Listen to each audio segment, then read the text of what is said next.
धर्मपुर की वह रात किसी भयानक दुःस्वप्न जैसी प्रतीत हो रही थी।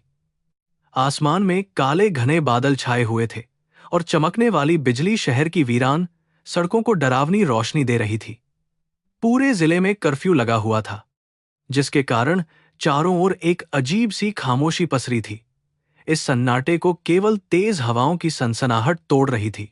ऐसे डरावने माहौल में शहर की सबसे शक्तिशाली महिला और जिले की कलेक्टर अनन्या शर्मा अपने सरकारी बंगले के एक साधारण से कमरे में अत्यंत बेचैन और भारी मन से चिंतित अवस्था में बैठी हुई थीं। उनके सामने बिस्तर पर उनकी बूढ़ी और बीमार मां सावित्री देवी लेटी हुई थीं, जिनकी सांसें उखड़ रही थीं। सावित्री देवी उस पारंपरिक भारतीय नारी की प्रतिमूर्ति थीं, जिन्होंने अपना पूरा जीवन अपने परिवार और बच्चों के लिए समर्पित कर दिया था। जीवन भर उन्होंने अपनी बेटी को ईमानदारी, कर्म और धर्म का सही मार्ग दिखाया था। आज वह भयंकर अस्थमा और हृदय रोग से बुरी तरह पीड़ित होकर जीवन और मृत्यु के बीच झूल रही थीं। उनकी छाती तेजी से ऊपर नीचे हो रही थी और हर एक सांस लेना उनके लिए कठिन संघर्ष बन गया था। अनन्या ने अपनी कांपती हुई उंगलियों से अपनी मां के कमजोर और ठंडे हाथों को मजबूती से पकड़ रखा था। एक जिले की सर्वोच्च अधिकारी होने के बावजूद आज वह खुद को पूरी तरह से असहाय और कमजोर महसूस कर रही थी। बाहर बारिश का शोर बढ़ता जा रहा था, लेकिन कमरे के अंदर का माहौल बहुत ही भारी और पीड़ादायक था। मां की जीवन रक्षक दवा खत्म हो चुकी थी और उनकी हालत हर गुजरते पल के साथ तेजी से बिगड़ती जा रही थी। अनन्या की आंखों से आंसू बहने लगे, जो उनकी बेबसी को दर्शा रहे थे। अपने आंसुओं को पोंछते हुए अनन्या को अपनी मां की वह पुरानी और गहरी सीख याद आने लगी, जो उन्होंने बचपन से दी थी। सावित्री देवी हमेशा कहती थी कि कर्म का नियम सर्वोपरि होता है और एक सच्चा इंसान वही है जो कभी भी अपनी शक्ति का अनुचित लाभ न उठाए। उन्होंने अपनी बेटी को हमेशा यही सिखाया था कि चाहे तुम जीवन में किसी भी ऊंचे पद पर क्यों न पहुंच जाओ, लेकिन हमेशा जमीन से जुड़े रहना और अपनी सत्ता का अहंकार कभी भी अपने ऊपर हावी मत होने देना। यह सीख बहुत अनमोल थी। कमरे के एक कोने में मेज पर रखा सरकारी फोन लगातार अनन्या की ओर देख रहा था, जैसे उसे कुछ याद दिला रहा हो। वह अच्छी तरह से जानती थी कि उसे बस एक बार उस फोन का रिसीवर उठाना है और एक छोटा सा आदेश देना है। उसके एक इशारे पर जिले का पूरा प्रशासन, स्वास्थ्य विभाग और पुलिस की गाड़ियां तुरंत सायरन बजाते हुए दवा लेकर उसके दरवाजे पर हाजिर हो जाएंगी। उसके पास अपार शक्तियां थीं और वह अपनी मां की जान बचाने के लिए इस व्यवस्था का उपयोग आसानी से कर सकती थी। लेकिन अगले ही पल उसके भीतर बैठे एक ईमानदार अधिकारी के अंतर्मन ने उसे ऐसा करने से पूरी तरह से रोक दिया। उसने खुद से कहा कि यह कर्फ्यू का समय है और सरकारी संसाधन आम जनता की भलाई और सुरक्षा के लिए होते हैं। अगर उसने अपने व्यक्तिगत स्वार्थ और परिवार के लिए सरकारी तंत्र का दुरुपयोग किया, तो वह अपनी मां की दी हुई शिक्षा और उन महान आदर्शों को हमेशा के लिए कलंकित कर देगी। वह एक कलेक्टर से पहले एक बेटी थी, लेकिन उसका ज़मीर उसे स्वार्थी बनने की अनुमति नहीं दे रहा था। अपनी मां की बिगड़ती हुई हालत को देखकर अनन्या ने एक दृढ़ और कठोर निर्णय लिया, जो उसकी सादगी का प्रतीक था।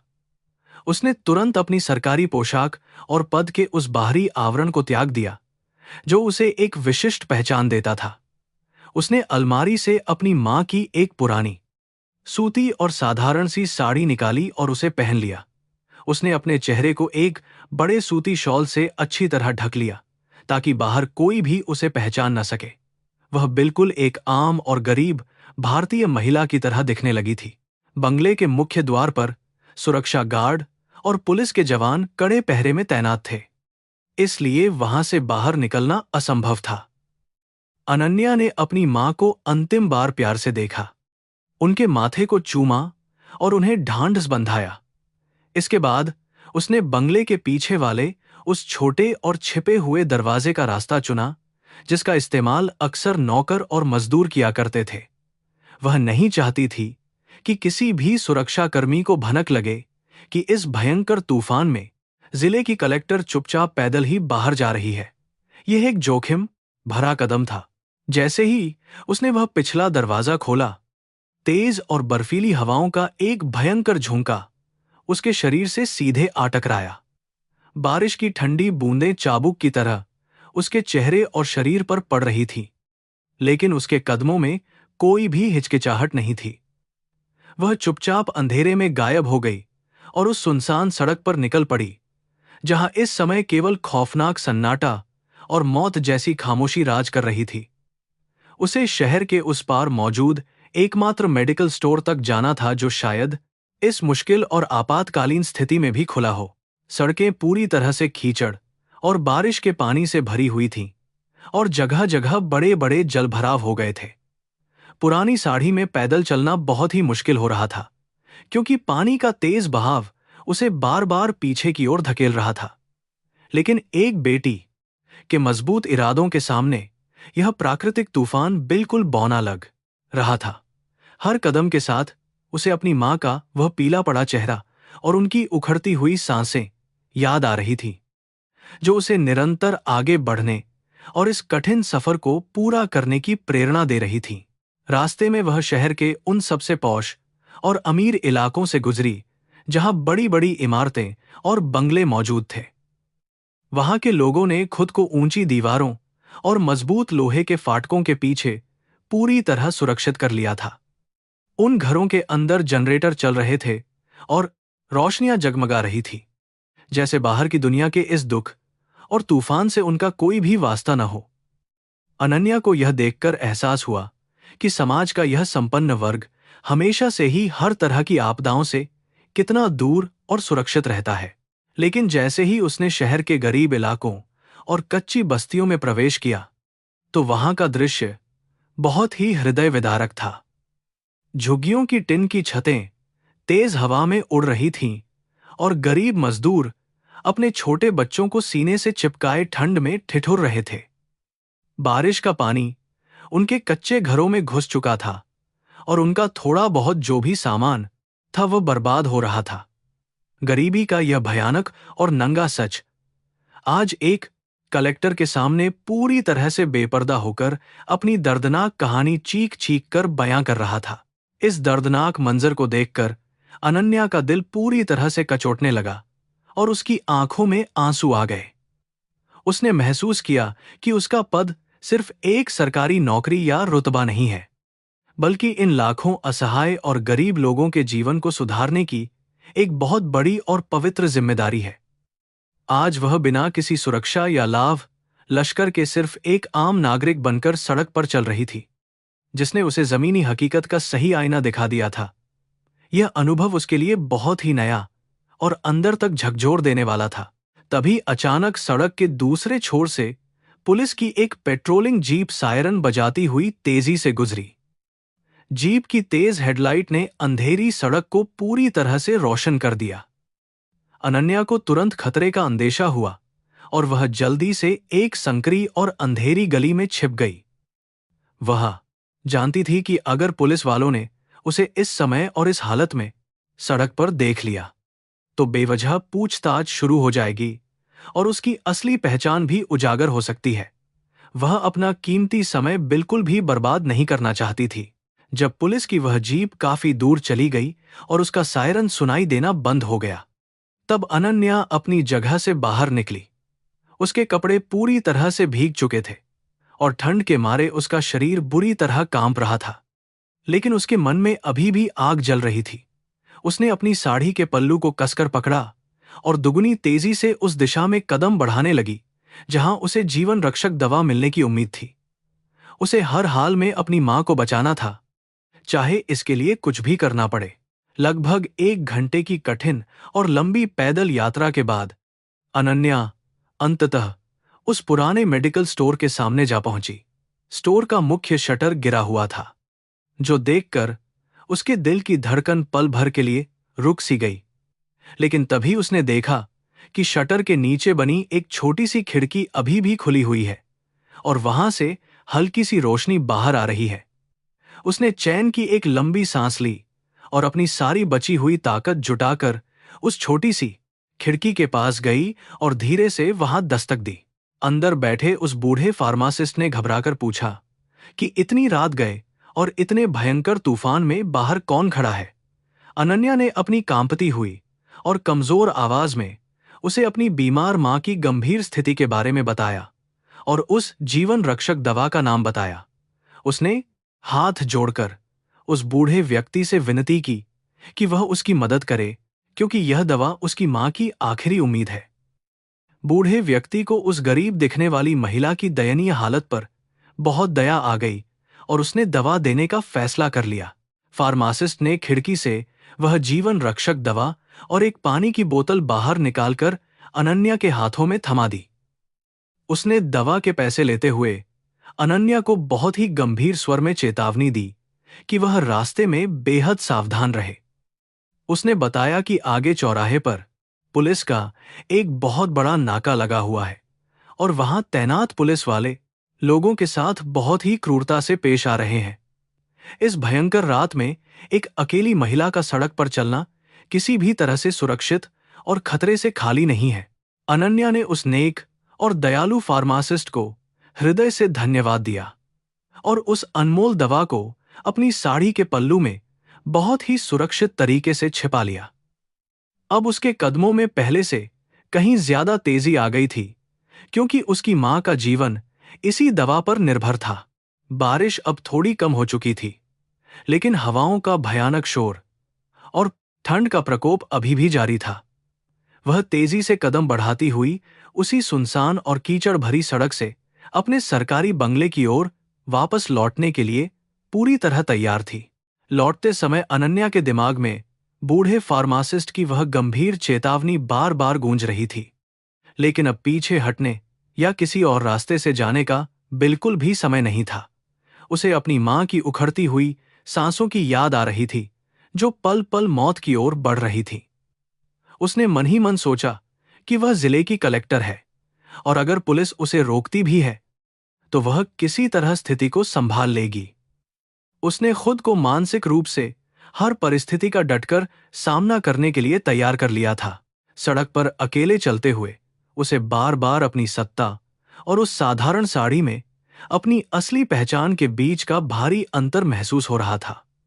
यह वही शहर था जहां उसके एक आदेश पर हर काम मिनटों में पूरा हो जाता था और लोग उसके सामने सिर झुकाते थे।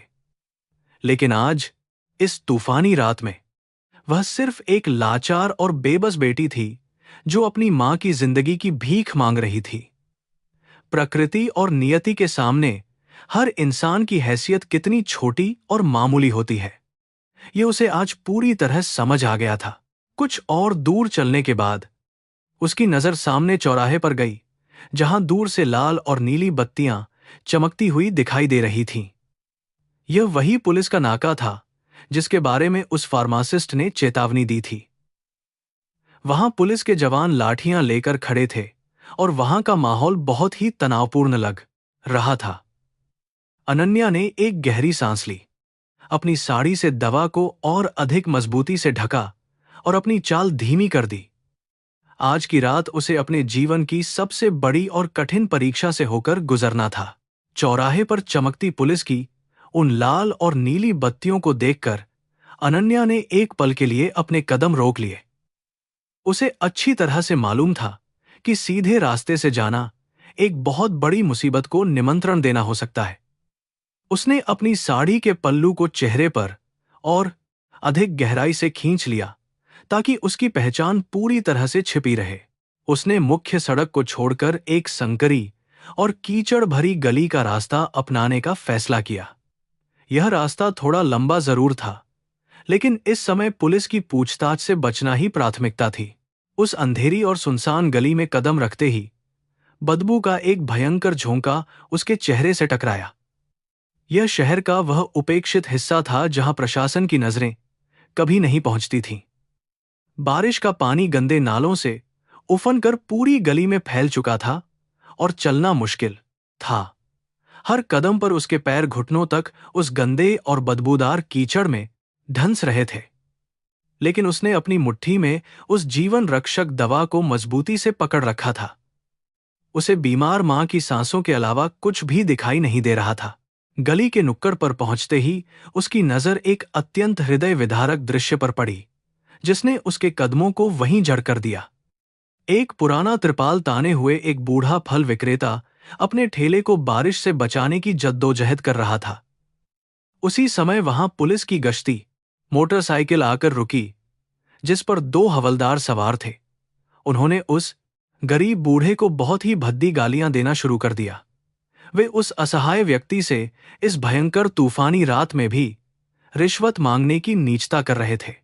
यह देखकर अनन्या का खून खौलने लगा। बूढ़े व्यक्ति ने रोते हुए उन पुलिस वालों के सामने अपने हाथ जोड़ लिए और कहा कि आज बारिश की वजह से उसकी कोई कमाई नहीं हुई है। उसने गिड़गिड़ाते हुए अपनी बीमारी और घर में भूखे बैठे बच्चों का वास्ता दिया। लेकिन उन निर्दयी पुलिस वालों के दिल में उस गरीब के लिए बिल्कुल भी दया नहीं आई। उनमें से एक हवलदार ने अपने भारी जूतों से उस ठेले को जोर से लात मारी, जिससे सारे फल कीचड़ में गिरकर बर्बाद हो गए। इसके बाद उन्होंने उसे बेरहमी से पीटना शुरू कर दिया। अंधेरे में छिपी हुई अनन्या यह सारा वीभत्स और अमानवीय दृश्य अपनी आंखों से देख रही थी। एक जिले की सर्वोच्च अधिकारी होने के नाते उसका अंतर्मन जोर जोर से चीख रहा था कि वह तुरंत बाहर निकले। उसका मन कर रहा था कि वह असली पहचान उजागर करे और उन दोनों भ्रष्ट पुलिस वालों को वहीं सस्पेंड कर दे। न्याय की रक्षा करना उसका सबसे पहला और पवित्र कर्तव्य था। उसके अंदर का प्रशासक उस गरीब की मदद करने और अत्याचारियों को सजा देने के लिए पूरी तरह बेचैन हो उठा था। लेकिन जैसे ही उसने अपना पहला कदम आगे बढ़ाया, उसे अपनी मुट्ठी में दबी हुई उस दवा की शीशी का कठोर स्पर्श महसूस हुआ। उसे तुरंत अपनी मां सावित्री देवी का वह पीला और दर्द से तड़पता हुआ चेहरा याद आ गया। वह जानती थी कि अगर उसने इस समय अपनी पहचान बता दी तो वहां बहुत बड़ा हंगामा खड़ा हो जाएगा। पुलिस के बड़े अधिकारी मौके पर आ जाएंगे और सारी कागजी कार्रवाई में बहुत अधिक समय बर्बाद हो जाएगा। इस पूरी प्रक्रिया में उसकी बीमार मां तड़प कर प्राण त्याग देगी। अपनी मां की जान बचाने और एक निर्दोष नागरिक की रक्षा करने के बीच यह एक बहुत ही भयानक और आत्मा को झकझोर देने वाला धर्म संकट था। अनन्या ने अपनी आंखें बंद कर लीं और दर्द से अपने होंठों को इतनी जोर से काटा कि उनमें से खून रिसने लगा। उसने अपने अंदर उबलते हुए उस न्याय के ज्वालामुखी को अपनी मां के प्यार की खातिर जबरन दबा दिया। एक बेटी का धर्म आज एक अधिकारी के कर्तव्य पर भारी पड़ गया था। उसने उस गरीब बूढ़े से मन ही मन माफी मांगी। चुपचाप वहां से खिसकते हुए अनन्या को अपने जीवन में पहली बार खुद पर इतनी भयंकर ग्लानि और शर्मिंदगी महसूस हो रही थी। एक निहत्थे और गरीब नागरिक को उन दरिंदों के रहमोकरम पर छोड़कर भागना उसे किसी कायरता से कम नहीं लग रहा था। हर एक कदम के साथ उस करके रहमोकरम पर बूढ़े आदमी की चीखें और रोने की आवाजें उसके कानों में पिघले हुए शीशे की तरह चुभ रही थीं। उसने अपने मन में यह दृढ़ संकल्प लिया कि वह इस भ्रष्ट व्यवस्था को जड़ से उखाड़ फेंकेगी। वह सोच रही थी कि उसके वातानुकूलित कार्यालय में बैठकर बनाए गए नियम और कानून इन अंधेरी सड़कों पर आकर कितने बेमानी हो जाते हैं। जब अधिकारी गहरी नींद में सो रहे होते हैं, तब यह पुलिस प्रशासन इन गरीबों के लिए रक्षक नहीं बल्कि भक्षक बन जाता है। उसे अपनी मां की वह बात याद आई कि असली भारत इन झोपड़ियों और अंधेरी गलियों में बसता है, सरकारी फाइलों में नहीं। आज उसे जमीनी हकीकत का जो कड़वा सच देखने को मिला था, वह डरावना था। बारिश की तेज बूंदें अब उसके गालों पर बहने वाले गर्म आंसुओं के साथ मिलकर उसे और अधिक पीड़ा दे रही थीं। उसने अपने चेहरे से शॉल को हटाया नहीं था, लेकिन उसके अंदर का इंसान पूरी तरह से बदल चुका था। इस एक तूफानी रात ने उसे एक कड़क और कठोर प्रशासक बनने की नई प्रेरणा दी थी। वह चुपचाप दीवारों के सहारे छिपते हुए आगे बढ़ रही थी, ताकि किसी की नजर उस पर न पड़े। कीचड़ और फिसलन के कारण चलना मुश्किल हो रहा था। कुछ दूर आगे चलने पर उसे एक और दिल दहला देने वाला दृश्य दिखाई दिया, जिसने उसकी आत्मा को छलनी कर दिया। एक छोटी सी बच्ची पन्नी ओढ़कर कूड़े के ढेर में कुछ खाने का सामान तलाश रही थी, जबकि कुत्ते उस पर भौंक रहे थे। देश की आजादी के इतने सालों बाद भी गरीबों की यह दुर्दशा देखकर एक कलेक्टर के रूप में उसका सिर शर्म से झुक गया। उसने महसूस किया कि यह व्यवस्था पूरी तरह से खोखली हो चुकी है और बदलाव बहुत जरूरी है। अनन्या ने उस बच्ची की तरफ देखा, लेकिन वह उसके लिए भी कुछ नहीं कर सकती थी, क्योंकि उसके पास बिल्कुल भी समय नहीं था। वह बच्ची डरकर एक अंधेरे कोने में दुबक गई थी और उसकी मासूम आंखें इस क्रूर दुनिया से दया की भीख मांग रही थीं। अनन्या ने अपना चेहरा फेर लिया और अपने कदमों की गति को और तेज कर दिया।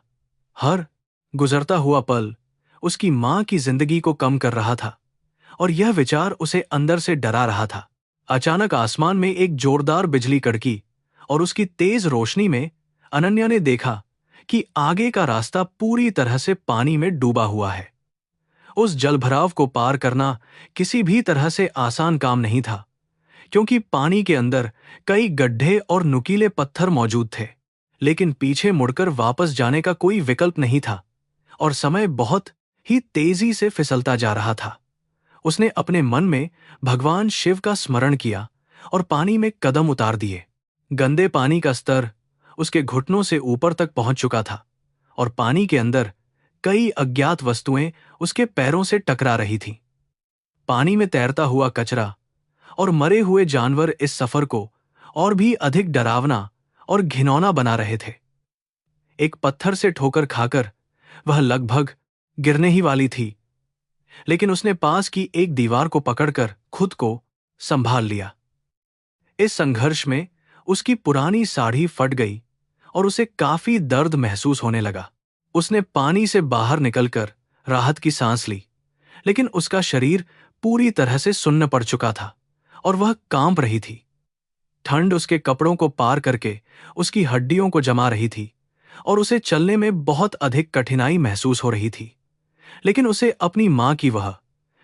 उसके लिए उसके पानी से सीख याद आई कि सच्चा कर्मयोगी वही है जो किसी भी विपरीत परिस्थिति में हार न माने। उसने अपने अंदर की सारी इच्छा शक्ति को इकट्ठा किया और फिर से दौड़ने का प्रयास किया। अब वह मुख्य सड़क के किनारे पर आ चुकी थी, जहां से उसका सरकारी बंगला कुछ ही किलोमीटर की दूरी पर स्थित था। यह रास्ता सीधा और पक्का था, लेकिन यह बहुत अधिक खतरनाक भी था, क्योंकि यहां पुलिस की गश्त सबसे अधिक हो रही थी। उसे सड़क के दोनों ओर बने बड़े और आलीशान शोरूम दिखाई दे रहे थे, जो इस समय पूरी तरह से बंद और खामोश थे। शहर की यह सुनसान सड़क उसे किसी अजगर की तरह लग रही थी, जो डरावनी थी। उसने सड़क के किनारे लगे बड़े पेड़ों और बिजली के खंभों की आड़ लेते हुए छिपकर चलना शुरू कर दिया। बीच बीच में वह रुकती और चारों तरफ यह सुनिश्चित करती कि कोई पुलिस वाला उसे देख तो नहीं रहा है। हर बार जब भी कोई गाड़ी वहां से गुजरती, वह तुरंत जमीन पर लेट जाती और कीचड़ में खुद को छिपा लेती। यह लुका छिपी का खेल उसके लिए बहुत ही थका देने वाला और अपमानजनक था। एक कलेक्टर के लिए यह विडंबना बहुत गहरी थी। उसकी सांसें बहुत ही तेज चल रही थीं और लगातार दौड़ने की वजह से उसके सीने में हल्का दर्द भी होने लगा था।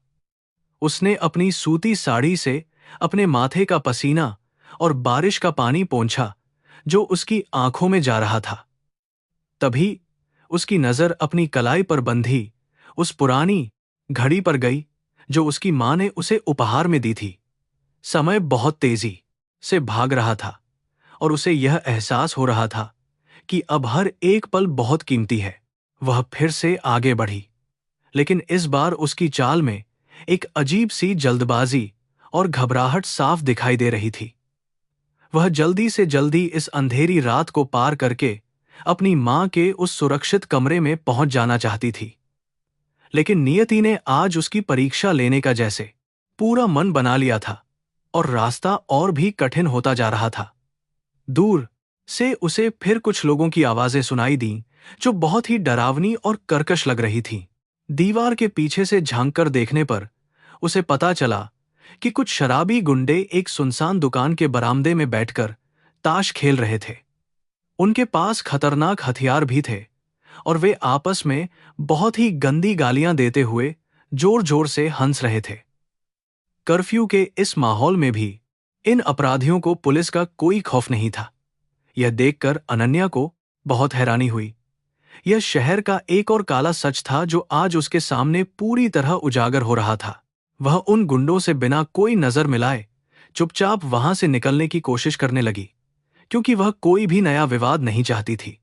उसने अपने पैरों की आहट को बिल्कुल शून्य कर दिया और बिल्ली की तरह दबे पांव वहां से खिसकने का प्रयास किया। एक छोटी सी भी गलती उसे इन दरिंदों का शिकार बना सकती थी, और फिर उसकी मां को बचाने वाला कोई नहीं होता। उसका दिल बहुत जोर से धड़क रहा था और स्थिति बहुत ही अधिक तनावपूर्ण बनी हुई थी। सौभाग्य से वह उन गुंडों की नजरों से बचकर वहां से सुरक्षित निकलने में पूरी तरह से कामयाब हो गई थी। उसने भगवान को धन्यवाद दिया और अपनी मंजिल की ओर फिर से अपने कदम बढ़ा दिए, जो अब बहुत करीब थी। लेकिन वह इस बात से बिल्कुल अनजान थी कि आज की रात उसके लिए अभी और भी कई भयानक खतरे लेकर खड़ी है। आगे मुख्य चौराहे पर इंस्पेक्टर राजावत अपनी पूरी क्रूरता और पुलिस बल के साथ उसका बेसब्री से इंतजार कर रहा था। बारिश की तेज फुहारों के बीच उसे वह बड़ा चौराहा दिखाई देने लगा, जहां बहुत सारी पुलिस गाड़ियां और बैरिकेड्स लगे हुए थे। वहां पर फ्लडलाइट की तेज रोशनी फैली हुई थी, जो उस अंधकारमय रात में किसी दानव की चमकती हुई आंखों जैसी लग रही थी। अनन्या को ये अच्छी तरह से समझ आ गया था कि इस नाके को बिना किसी से सामना किए पार करना अब बिल्कुल भी संभव नहीं है। उसने एक लंबी सांस ली और खुद को आने वाले तूफान के लिए तैयार किया। उसने अपनी मुट्ठी में मौजूद उस जीवन रक्षक दवा को एक बार फिर से छुआ और अपनी मां की सलामती की प्रार्थना की। उसका मन पूरी तरह से शांत था, लेकिन उसकी आंखों में एक नई और खतरनाक चमक दिखाई देने लगी थी। वह अब एक डरी हुई आम महिला नहीं, बल्कि एक दृढ़निश्चयी बेटी थी जो हर बाधा को पार करने के लिए तैयार थी। उसने अपने कदम उस रोशन और खतरनाक चौराहे की ओर बढ़ा दिए, जहां इंस्पेक्टर राजावत और उसके भ्रष्ट साथी खड़े थे। अब नियति का वह सबसे कड़वा और अहम पन्ना पलटने वाला था। चौराहे पर पहुंचते ही अनन्या को वहां का डरावना माहौल देखकर बहुत अधिक घबराहट महसूस होने लगी। वहां भारी संख्या में पुलिस बल तैनात था और लोहे के बड़े बैरिकेड्स लगाकर पूरा रास्ता बंद था। इस नाके का प्रभारी इंस्पेक्टर राजावत था, जो पूरे शहर में अपनी भयंकर क्रूरता और भ्रष्टाचार के लिए कुख्यात था। वह अपनी वर्दी का रौब दिखाते हुए एक कुर्सी पर बैठा सिगरेट पी रहा था। उसके साथ ही पुलिस वाले वहां से गुजरने वाले हर गरीब इंसान को बुरी तरह धमका रहे थे। यह दृश्य वास्तव में बहुत ही अधिक डरावना और तनावपूर्ण लग रहा था। अनन्या ने अपनी पुरानी साड़ी के पल्लू से चेहरे को अच्छी तरह से छिपा लिया और चुपचाप किनारे से निकलने का प्रयास किया, लेकिन उसकी यह कोशिश पूरी तरह नाकाम साबित हुई जब एक हवलदार की तेज टॉर्च की रोशनी सीधे उसके चेहरे पर पड़ी। हवलदार ने जोर से चिल्लाते हुए उसे वहीं रुकने का सख्त आदेश दिया और अपनी भारी लाठी जमीन पर पटकी। उस भयानक आवाज को सुनकर अनन्या के कदम वहीं रुक गए और उसका दिल जोर जोर से धड़कने लगा। अब उसे समझ आ गया था कि इन भ्रष्ट पुलिस वालों का सामना हर हाल में करना ही पड़ेगा। कुछ ही सेकंड में 3-4 पुलिस वालों ने उसे चारों तरफ से घेर लिया और बहुत ही भद्दे तरीके से पूछताछ करने लगे। शोर सुनकर इंस्पेक्टर राजावत भी अपनी कुर्सी से उठा और एक अजीब सी दुष्ट मुस्कान के साथ उसके पास आकर खड़ा हो गया। उसने अनन्या के मैले और फटे हुए कपड़ों को ऊपर से नीचे तक घृणा भरी नजरों से देखा। राजावत ने अपनी भारी और कर्कश आवाज में पूछा कि इस भयंकर कर्फ्यू की रात में वह सड़कों पर क्या कर रही है। उस अधिकारी के मुंह से ऐसी घटिया भाषा सुनकर अनन्या को बहुत गहरा धक्का लगा। अनन्या ने अपनी पहचान गुप्त रखते हुए बहुत ही विनम्रता के साथ अपने दोनों हाथ जोड़ लिए और राजावत के सामने गिड़गिड़ाने लगी। उसने रोते हुए बताया कि उसकी बूढ़ी मां घर पर गंभीर रूप से बीमार है और वह उनके लिए जीवन रक्षक दवा लेने गई थी। उसने अपनी अथारा दोनों हाथ जोड़ों से साड़ी के पल्लू में छिपी हुई वह दवा की छोटी सी शीशी भी उन लोगों को दिखाई ताकि वे उसकी बातों पर विश्वास कर सकें। उसने हाथ जोड़कर विनती की कि उसकी मां की सांसें उखड़ रही हैं और उसे तुरंत घर जाने दिया जाए, क्योंकि एक एक पल बहुत अधिक कीमती है। लेकिन राजावत और उसके निर्दयी साथियों के दिल में इस गरीब महिला के आंसुओं को देखकर बिल्कुल भी दया नहीं आई। इसके विपरीत वे सभी जोर जोर से हंसने लगे और उसकी दयनीय हालत का भद्दा मजाक उड़ाने लगे।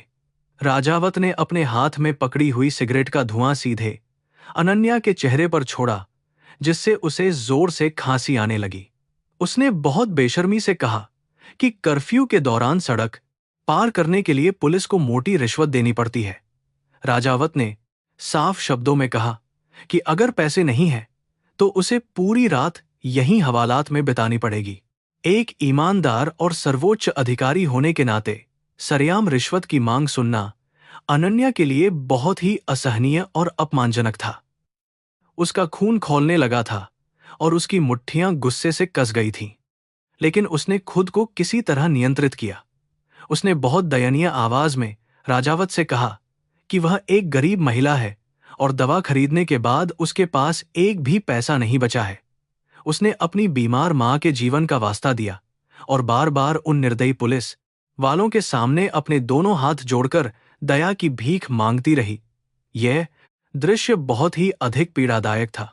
एक अन्य हवलदार ने अनन्या की पुरानी और कीचड़ से सनी साड़ी की तरफ इशारा करते हुए बहुत ही गंदी और नीच टिप्पणी की। उसने हंसते हुए कहा कि यह औरत तो शक्ल और कपड़ों से ही कोई भिखारिन या चोर लग रही है। उन लोगों ने उस पर आरोप लगाया कि वह जरूर किसी के घर में चोरी करने के इरादे से इस तूफानी रात में बाहर निकली है। यह झूठा और घिनौना आरोप सुनकर अनन्या के सब्र का बांध लगभग टूटने ही वाला था। एक जिले की सम्मानीय कलेक्टर को आज अपने ही शहर में सरेआम चोर और भिखारिन कहा जा रहा था। अनन्या को यह देखकर बहुत अधिक हैरानी हो रही थी कि जिन रक्षकों के हाथों में उसने शहर के गरीब लोगों की सुरक्षा की जिम्मेदारी सौंपी है, वे असल में कितने बड़े भक्षक हैं। उसे आज पहली बार यह कड़वा सच पूरी तरह समझ में आ रहा था कि समाज के कमजोर वर्ग को हर दिन किस भयानक प्रताड़ना और मानसिक यातना से गुजरना पड़ता है। उसकी आंखों में आंसू आ गए, जो अब मजबूरी के नहीं बल्कि उस भयानक व्यवस्था के प्रति गहरे क्रोध और नफरत के थे। उसका पूरा शरीर अपमान की इस भयानक आग में बहुत बुरी तरह से जल रहा था। राजावत का गुस्सा अब धीरे धीरे और भी अधिक बढ़ने लगा था, क्योंकि उसे अभी तक अपनी मनचाही रिश्वत की रकम नहीं मिल पाई थी।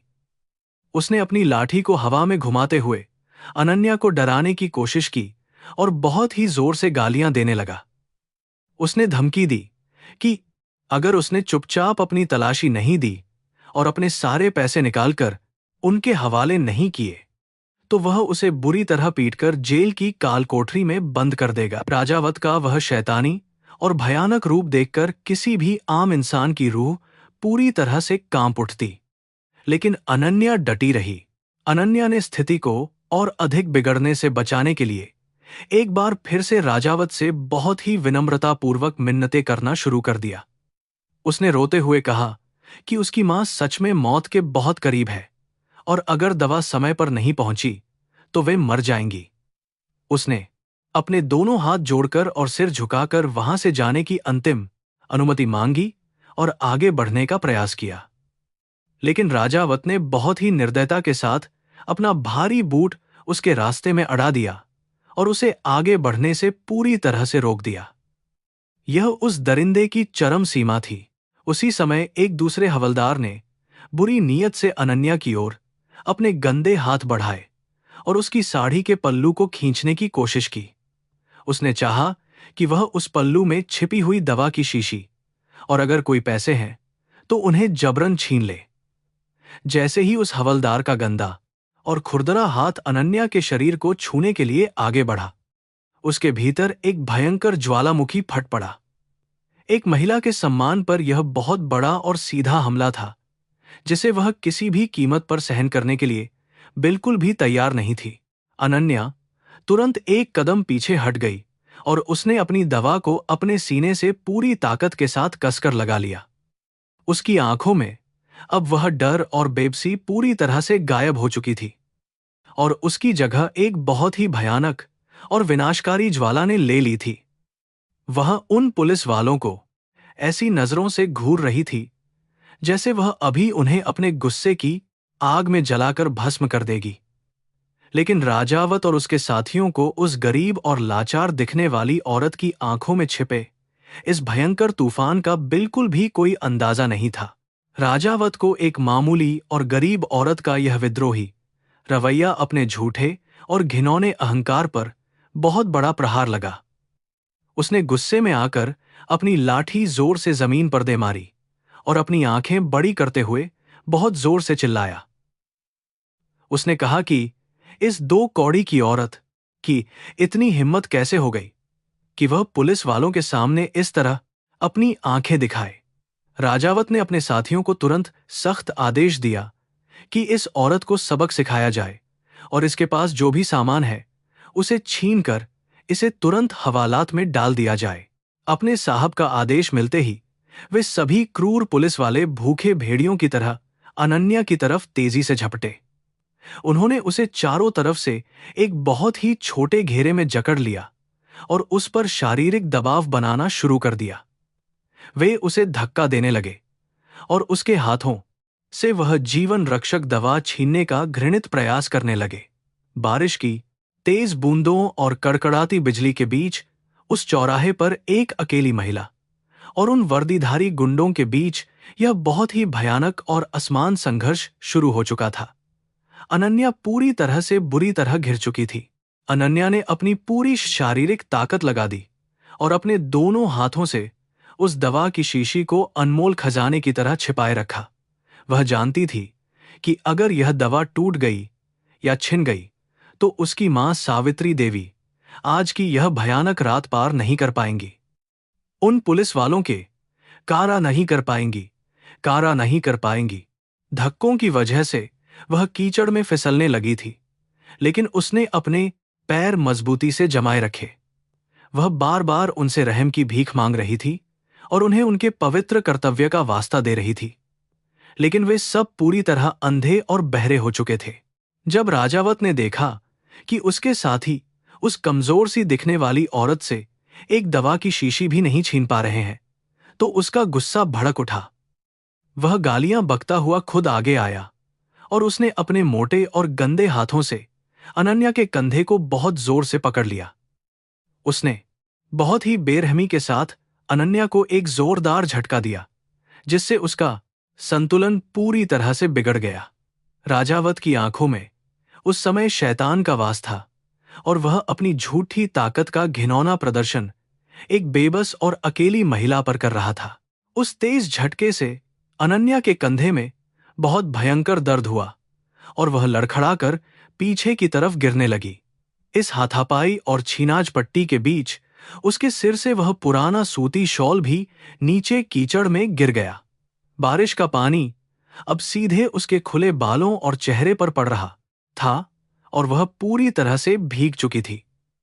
उसे अब यह पूरी तरह स्पष्ट हो चुका था कि इन जानवरों के सामने हाथ जोड़ना या इंसानियत की दुहाई देना अपना समय बर्बाद करने के अलावा और कुछ नहीं है। यह न्याय का सबसे अधिक अंधकारमय और निराशाजनक पल था। अपनी बीमार मां की शिक्षाओं को याद करते हुए अनन्या को कर्म और नियति के उस महान चक्र पर आज पूरा विश्वास हो गया था। उसे समझ आ गया था कि ईश्वर ने उसे आज रात इसी चौराहे पर इस भयानक सच का सामना करने के लिए ही भेजा है। यह सिर्फ एक इत्तेफाक नहीं था, बल्कि उस भ्रष्ट व्यवस्था को बेनकाब करने का ईश्वरीय विधान था, जिसे वह अनदेखा कर रही थी। चौराहे की वह फ्लडलाइट अब उसके चेहरे पर पड़ रही थी और वह इंस्पेक्टर राजावत के उस आखिरी और सबसे क्रूर प्रहार का इंतजार कर रही थी। राजावत ने अपने हाथ में पकड़ी हुई भारी पुलिस की लाठी को हवा में बहुत ऊंचा उठाया ताकि वह उस महिला को हमेशा के लिए खामोश कर सके। अनन्या की आंखों में अब रत्ती भर भी खौफ नहीं था, बल्कि उन आंखों में एक पूरे जिले की सबसे शक्तिशाली और सर्वोच्च कि एक एक अधिकारी का वह दबा हुआ भयंकर तूफान उबल रहा था। उसने अपने होंठों को कसकर भींच लिया और अपनी मां की दवा को सीने से लगाकर उस भारी प्रहार को अपने शरीर पर सहने के लिए खुद को पूरी तरह तैयार कर लिया। अब तबाही का आना पूरी तरह से निश्चित था। यह रात धर्मपुर के इतिहास में एक ऐसा काला अध्याय लिखने जा रही थी जिसे आने वाली पीढ़ियां कभी नहीं भूल पाएंगी। एक तरफ वह भ्रष्ट सत्ता थी जो अपने ही गरीब नागरिकों का खून चूस रही थी, और दूसरी तरफ वह सच्ची शक्ति थी जो सादगी का चोला ओढ़े हुए थी। राजावत और उसके गुंडों को इस बात का जरा सा भी इल्म नहीं था कि वे आज किस भयानक आग से खेलने की जुर्रत कर रहे हैं। उस चौराहे पर अब बस एक छोटी सी चिंगारी का इंतजार था जो इस पूरे भ्रष्ट तंत्र को जलाकर राख करने वाली थी। हवाओं का शोर अब और भी अधिक भयानक हो चुका था और आसमान से गिरती बारिश ने पूरे माहौल को बहुत ही धुंधला कर दिया था। अनन्या के पैरों के नीचे की वह गीली और ठंडी कीचड़ उसे बार बार अपनी औकात और इस समाज के निचले तबके के भयानक दर्द का एहसास करा रही थी। वह अपनी जगह पर एक चट्टान की तरह स्थिर और अडिग खड़ी थी और राजावत की उस उठती हुई लाठी को बहुत ही ठंडी और भेदने वाली नजरों से देख रही थी। अब इस खामोश और डरावनी रात में केवल एक चीख गूंजने की देरी बची हुई थी। राजावत की आंखों में उस समय क्रूरता का वह नंगा नाच चल रहा था जो सत्ता के नशे में अंधे इंसान की पहचान होता है। उसने बिना किसी दया के अपनी भारी लाठी का जोरदार प्रहार अनन्या के कंधे पर कर दिया। उस भयानक प्रहार की गूंज तूफानी रात के सन्नाटे को उसकी अंधे निशान कर लिया चीरती हुई दूर तक सुनाई दी। अनन्या के मुंह से दर्द की एक सिसकी निकली और उसका शरीर झटके को सहन नहीं कर पाया। दर्द की लहर शरीर में बिजली की तरह दौड़ गई और दवा पर उसकी पकड़ पूरी तरह से कमजोर पड़ गई। जैसे ही अनन्या की पकड़ थोड़ी सी ढीली पड़ी, राजावत ने जानवरों जैसी फुर्ती दिखाते हुए उसके हाथ से वह जीवन रक्षक दवा की शीशी जोर से छीन ली। इसके साथ ही उसने अपने भारी बूट से अनन्या के पेट पर एक बहुत ही निर्दयी लात मार दी। इस अचानक और क्रूर हमले से अनन्या अपना संतुलन पूरी तरह से खो बैठी और पीछे की तरफ हवा में उछल गई। वह सड़क के किनारे जमा हुए उस गंदे, बदबूदार और ठंडे कीचड़ में बहुत ही बुरी तरह से जा गिरी। उसके कपड़े पूरी तरह कीचड़ में सन गए थे। कीचड़ में गिरते ही अनन्या के शरीर के हर जोड़ में भयंकर दर्द होने लगा, लेकिन उसके दिमाग में सिर्फ अपनी बीमार मां का चेहरा घूम रहा था। उसने कीचड़ से स्नेह अपने हाथों को किसी तरह अपनी पुरानी साड़ी की जेब में डाला और अपना वह पुराना मोबाइल फोन बाहर निकाल लिया। वह अब किसी भी तरह पुलिस कंट्रोल रूम या अपने वरिष्ठ अधिकारियों को इस भयानक स्थिति की जानकारी देना चाहती थी, लेकिन जैसे ही उसने फोन की स्क्रीन को अनलॉक करने का प्रयास किया, एक हवलदार की तेज नजर उस चमकती हुई स्क्रीन पर तुरंत पड़ गई। हवलदार ने जोर से चिल्लाकर राजावत को बताया कि यह औरत छुपकर किसी को फोन करने की कोशिश कर रही है। यह सुनते ही राजावत का गुस्सा 7वें आसमान पर पहुंच गया और वह एक भूखे भेड़िए की तरह अनन्या की तरफ झपटा। उसने अपनी राइफल की बट को बहुत ही क्रूरता के साथ हवा में उठाया और अनन्या के हाथ में पकड़े उस फोन पर दे मारा। एक जोरदार आवाज के साथ उस पुराने फोन की स्क्रीन चकनाचूर हो गई और उसके टुकड़े कीचड़ में चारों तरफ बिखर गए। अब बाहर की दुनिया से उसका संपर्क पूरी तरह कट गया था। अनन्या अब उस ठंडे और गंदे कीचड़ में पूरी तरह से बेबस और निहत्थी पड़ी हुई थी। बारिश का पानी उसके चेहरे पर लगे कीचड़ को धो रहा था, लेकिन उसके दिल पर लगे इस भयानक अपमान के दाग को धोना असंभव था। राजावत और उसके साथी उसे इस दयनीय हालत में देखकर जोर जोर से ठहाके लगा रहे थे और गंदी गालियां बक रहे थे। वे उसे एक मामूली भिखारिन समझकर अपनी झूठी ताकत का जश्न मना रहे थे।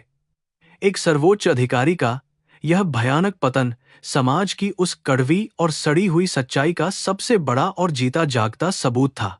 कीचड़ में लेटे हुए अनन्या को गहराई से एहसास हुआ कि जिस सिस्टम की वह मुखिया है, वह अंदर से कितना सड़ा हुआ है।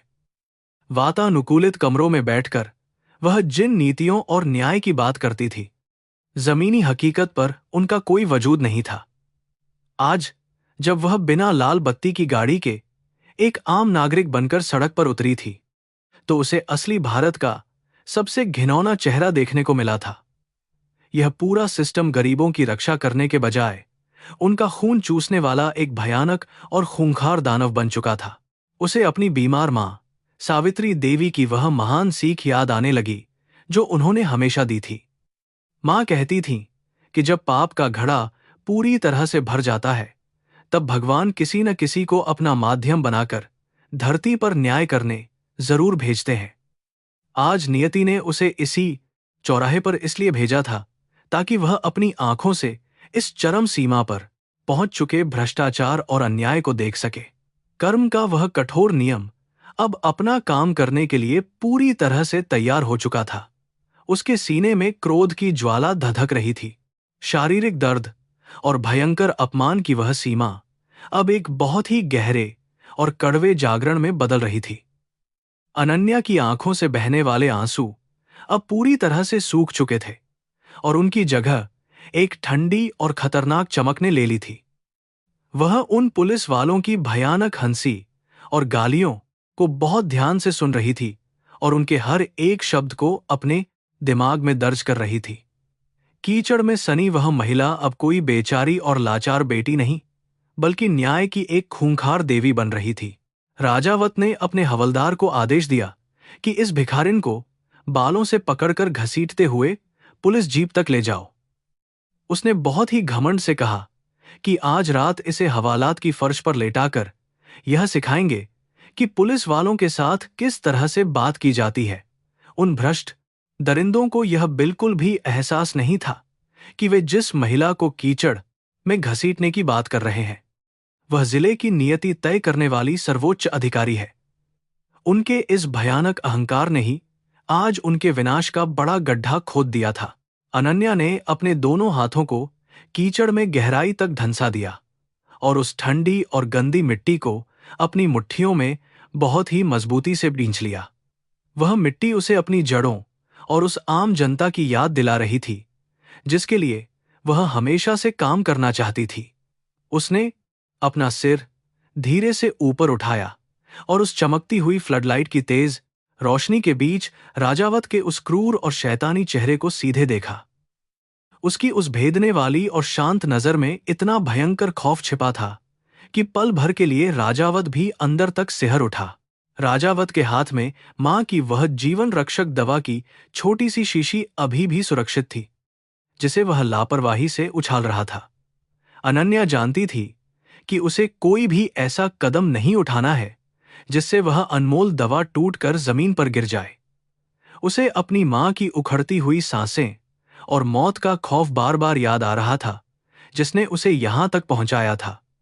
उसने मन में भगवान शिव का स्मरण किया और अपने अंदर छुपी हुई उस असीम शक्ति को पूरी तरह से जागृत करने का एक बड़ा और अंतिम निर्णय लिया। वह कीचड़ में पड़ी हुई थी, लेकिन उसकी आत्मा अब आसमान की बुलंदियों को छू रही थी जहां से न्याय का चक्र घूमता है। उसने यह तय कर लिया था कि आज इस चौराहे पर जो भयानक तमाशा इन भ्रष्ट पुलिस वालों ने शुरू किया है, उसका अंत वह खुद अपने हाथों से करेगी। उसका हर एक घाव, आंसू और कीचड़ का हर दाग अब इन दरिंदों के खिलाफ एक बहुत ही मजबूत और विनाशकारी हथियार बनने वाला था। धर्मपुर की यह काली रात अब अपने सबसे बड़े और ऐतिहासिक तूफान को देखने के लिए पूरी तरह तैयार थी। जैसे ही हवलदार अनन्या के बालों को पकड़ने के लिए आगे बढ़ा, हवा का रुख अचानक से बहुत तेजी के साथ बदलने लगा। दूर से किसी भारी वाहन के आने की गड़गड़ाहट उस सन्नाटे को चीरती हुई चौराहे की तरफ तेजी से बढ़ रही थी। यह कोई आम गाड़ी नहीं थी, बल्कि इसकी तेज आवाज और चमकती हुई बत्तियां किसी बहुत बड़े अधिकारी के आने का साफ संकेत दे रही थीं। अनन्या ने अपनी आंखें हल्की सी बंद कर लीं और उसके होंठों पर एक रहस्यमयी और खतरनाक मुस्कान तैर गई। कर्म का भारी पहिया अब घूमने वाला था। राजावत और उसके साथियों का ध्यान अचानक उस तेज रोशनी और सायरन की आवाज की तरफ गया और उनके चेहरे की हवाइयां उड़ने लगीं। वे समझ गए थे कि कोई बहुत बड़ा अधिकारी या सुरक्षा बल उनके इस नाके की तरफ पूरी रफ्तार से आ रहा है। उन्होंने जल्दी से अपने बूट, कपड़े ठीक किए और उस गरीब औरत को कीचड़ में ही छोड़कर एक लाइन में सावधान की मुद्रा में खड़े हो गए। उन्हें बिल्कुल भी अंदाजा नहीं था कि वे जिस विपत्ति से डर रहे हैं, वह विपत्ति तो उनके पैरों के पास कीचड़ में पहले से ही लेटी हुई है। अनन्या ने कीचड़ में लेटे हुए उस पूरे भ्रष्ट पुलिस महकमे की इस डरपोक और दोहरी मानसिकता को बहुत करीब से देखा। जो लोग कुछ पल पहले तक एक बेबस औरत पर अपनी ताकत का घिनौना प्रदर्शन कर रहे थे, वे अब किसी बड़े अधिकारी के डर से बुरी तरह कांप रहे थे। यह सत्ता और शक्ति का वह भयानक और कड़वा खेल था जिसे वह आज इस जमीन से बैठकर पूरी तरह समझ चुकी थी। अब वह समय आ गया था जब उसे अपने असली रूप में आकर इन भेड़ियों को न्याय की सबसे बड़ी और भयानक सजा देनी थी। तूफान अब अपने सबसे चरम और भयानक रूप में पहुंच चुका था और बारिश की बूंदें आसमान से किसी पत्थर की तरह गिर रही थीं।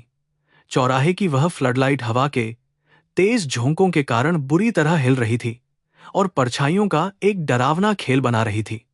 अनन्या ने अपने 3 पर हमारखे शरीर को कीचड़ से ऊपर उठाने का प्रयास शुरू कर दिया और उसकी मुट्ठियां अभी भी सख्ती के साथ कसी हुई थीं। एक कलेक्टर, एक बेटी और एक आम नागरिक का वह अद्भुत संगम अब अपना सबसे प्रलयंकारी और विनाशकारी रूप लेने के लिए पूरी तरह तैयार हो चुका था। वह महसूस कर रही थी कि उसके कंधे का घाव और फटे हुए कपड़े अब उसकी कमजोरी नहीं, बल्कि उसका सबसे बड़ा और शक्तिशाली सुरक्षा कवच बन चुके हैं। इन घावों ने उसे वह कड़वा सत्य दिखाया था जिसे जानने के बाद कोई भी सच्चा प्रशासक कभी भी चैन की नींद नहीं सो सकता। वह अब केवल अपनी मां सावित्री देवी के लिए नहीं, बल्कि इस पूरे शहर की उन सभी बेबस माताओं के लिए लड़ने को तैयार थी। उसके अंदर का डर पूरी तरह से खत्म हो चुका था और उसकी जगह असीम शांति और भयानक आत्मविश्वास ने ले ली थी। उसने आधी खुली आंखों से राजावत को देखा, जो अब आने वाले काफिले के सामने खुद को एक ईमानदार और सख्त अधिकारी साबित करने की कोशिश कर रहा था। उसके चेहरे पर वह शैतानी मुस्कान गायब हो चुकी थी और उसकी जगह एक अजीब सी घबराहट और डर ने ले ली थी। अनन्या को यह देखकर बहुत अधिक हंसी आ रही थी कि कैसे एक अपराधी खुद को कानून का रक्षक बताने का झूठा और घिनौना नाटक कर रहा है। वह अपनी जगह पर बिल्कुल खामोश लेटी रही और उस बड़े काफिले के करीब आने का शांति से इंतजार करती रही। वह भारी वाहन अब और भी करीब आ चुका था और उसकी नीली और लाल रोशनी ने उस पूरे चौराहे को दिन की तरह पूरी तरह रोशन कर दिया था। भारी टायरों के पानी पर फिसलने और इंजन की उस भयानक दहाड़ ने वहां मौजूद हर एक पुलिस वाले के दिल में भारी दहशत पैदा कर दी थी। अनन्या के दिल की धड़कन भी तेज हो गई थी, क्योंकि वह जानती थी कि यह क्षण इस पूरी रात का सबसे बड़ा और अहम मोड़ साबित होने वाला है। उसकी परीक्षा अब अपने अंतिम और सबसे खतरनाक चरण में प्रवेश कर चुकी थी। उसने एक बार फिर से अपनी बीमार मां की पवित्र और महान सूरत को अपने मन में बहुत गहराई के साथ याद किया।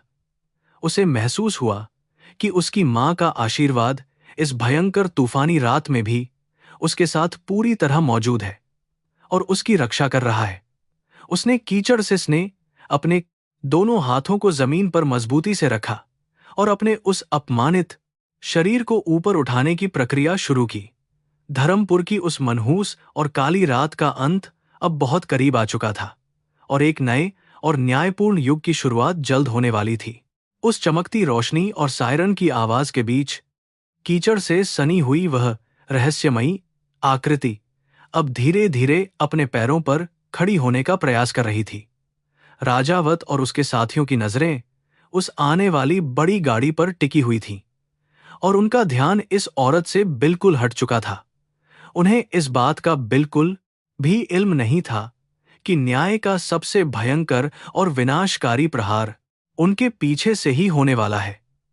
इस रात की खामोशी अब एक बहुत बड़े और ऐतिहासिक धमाके में बदलने के लिए पूरी तरह से तैयार हो चुकी थी।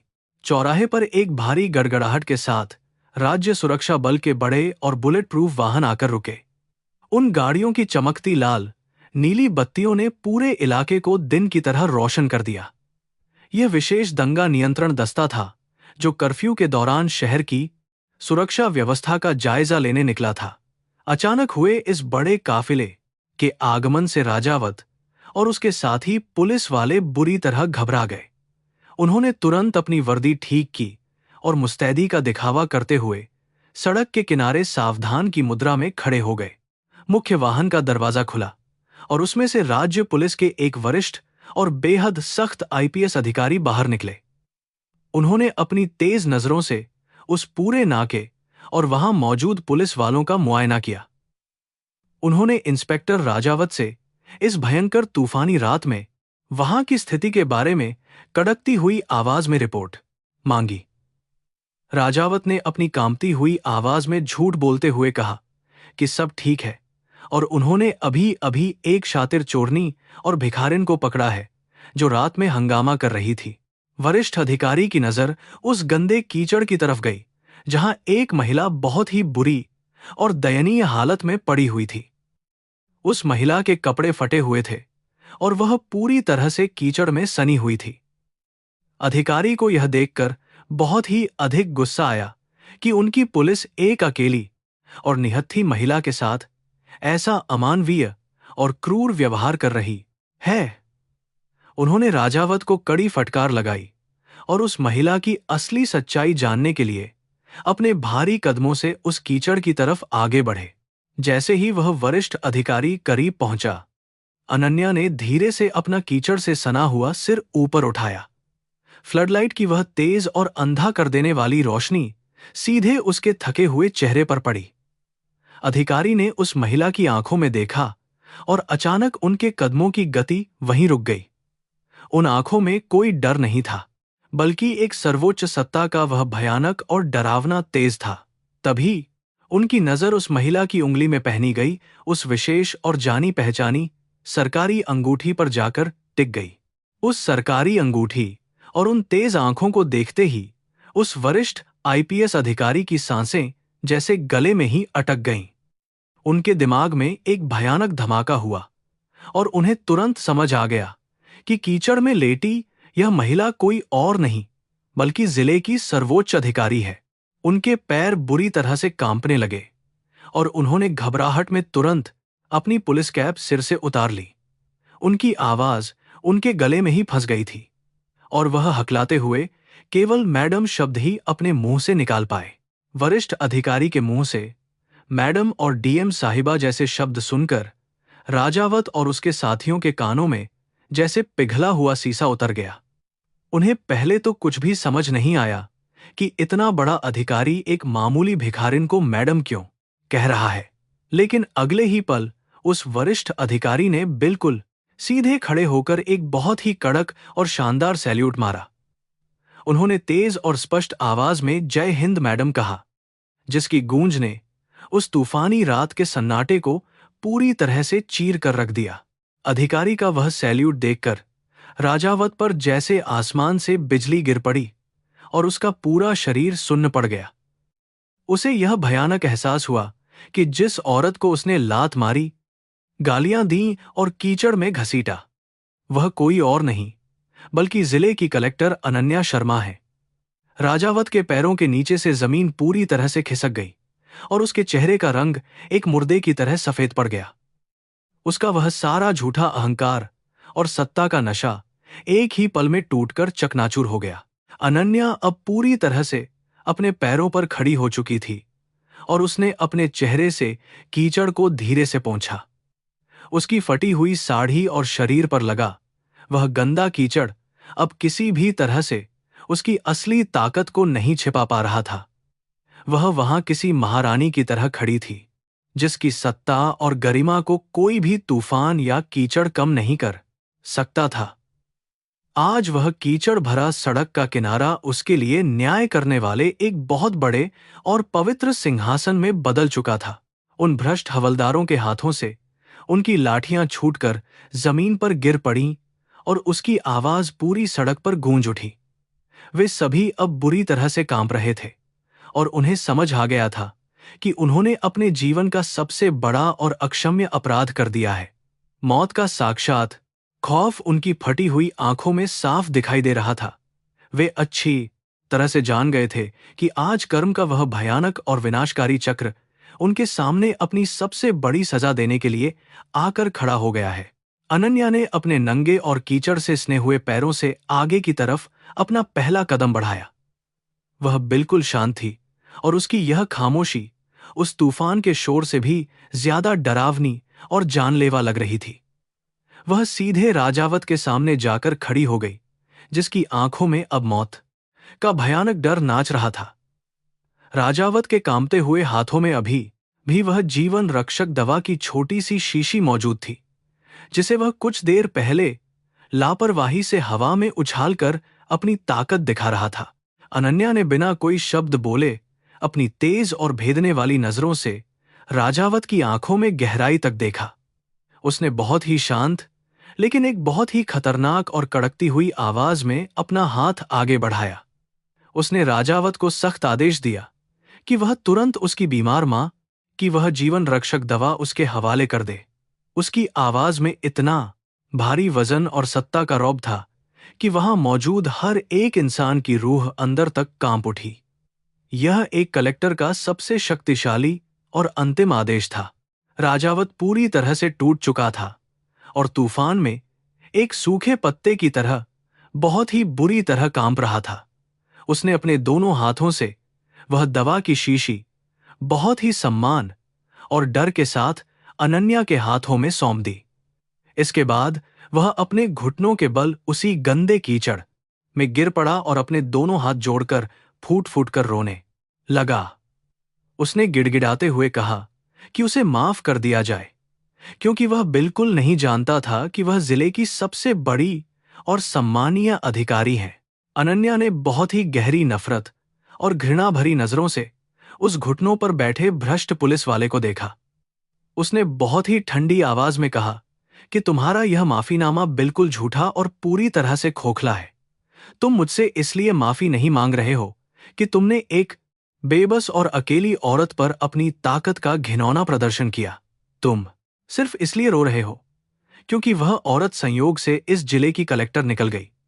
अगर मैं सच में एक गरीब औरत होती तो तुम आज मुझे मार ही डालते।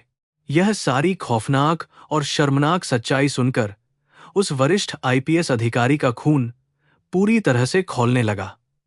उन्होंने तुरंत अपने साथ आए हुए विशेष कमांडो दस्ते को एक बहुत ही सख्त और कड़ा आदेश दिया। हथियारों से लैस उन कमांडो ने पलक झपकते ही राजावत और उसकी पूरी भ्रष्ट टीम को चारों तरफ से घेर लिया। उन्होंने अपनी आधुनिक राइफलें उन स्थानीय पुलिस वालों की तरफ तान दी जो कुछ देर पहले तक बहुत क्रूर बन रहे थे। पूरी स्थिति और सत्ता का वह खेल अब पूरी तरह से पलट चुका था।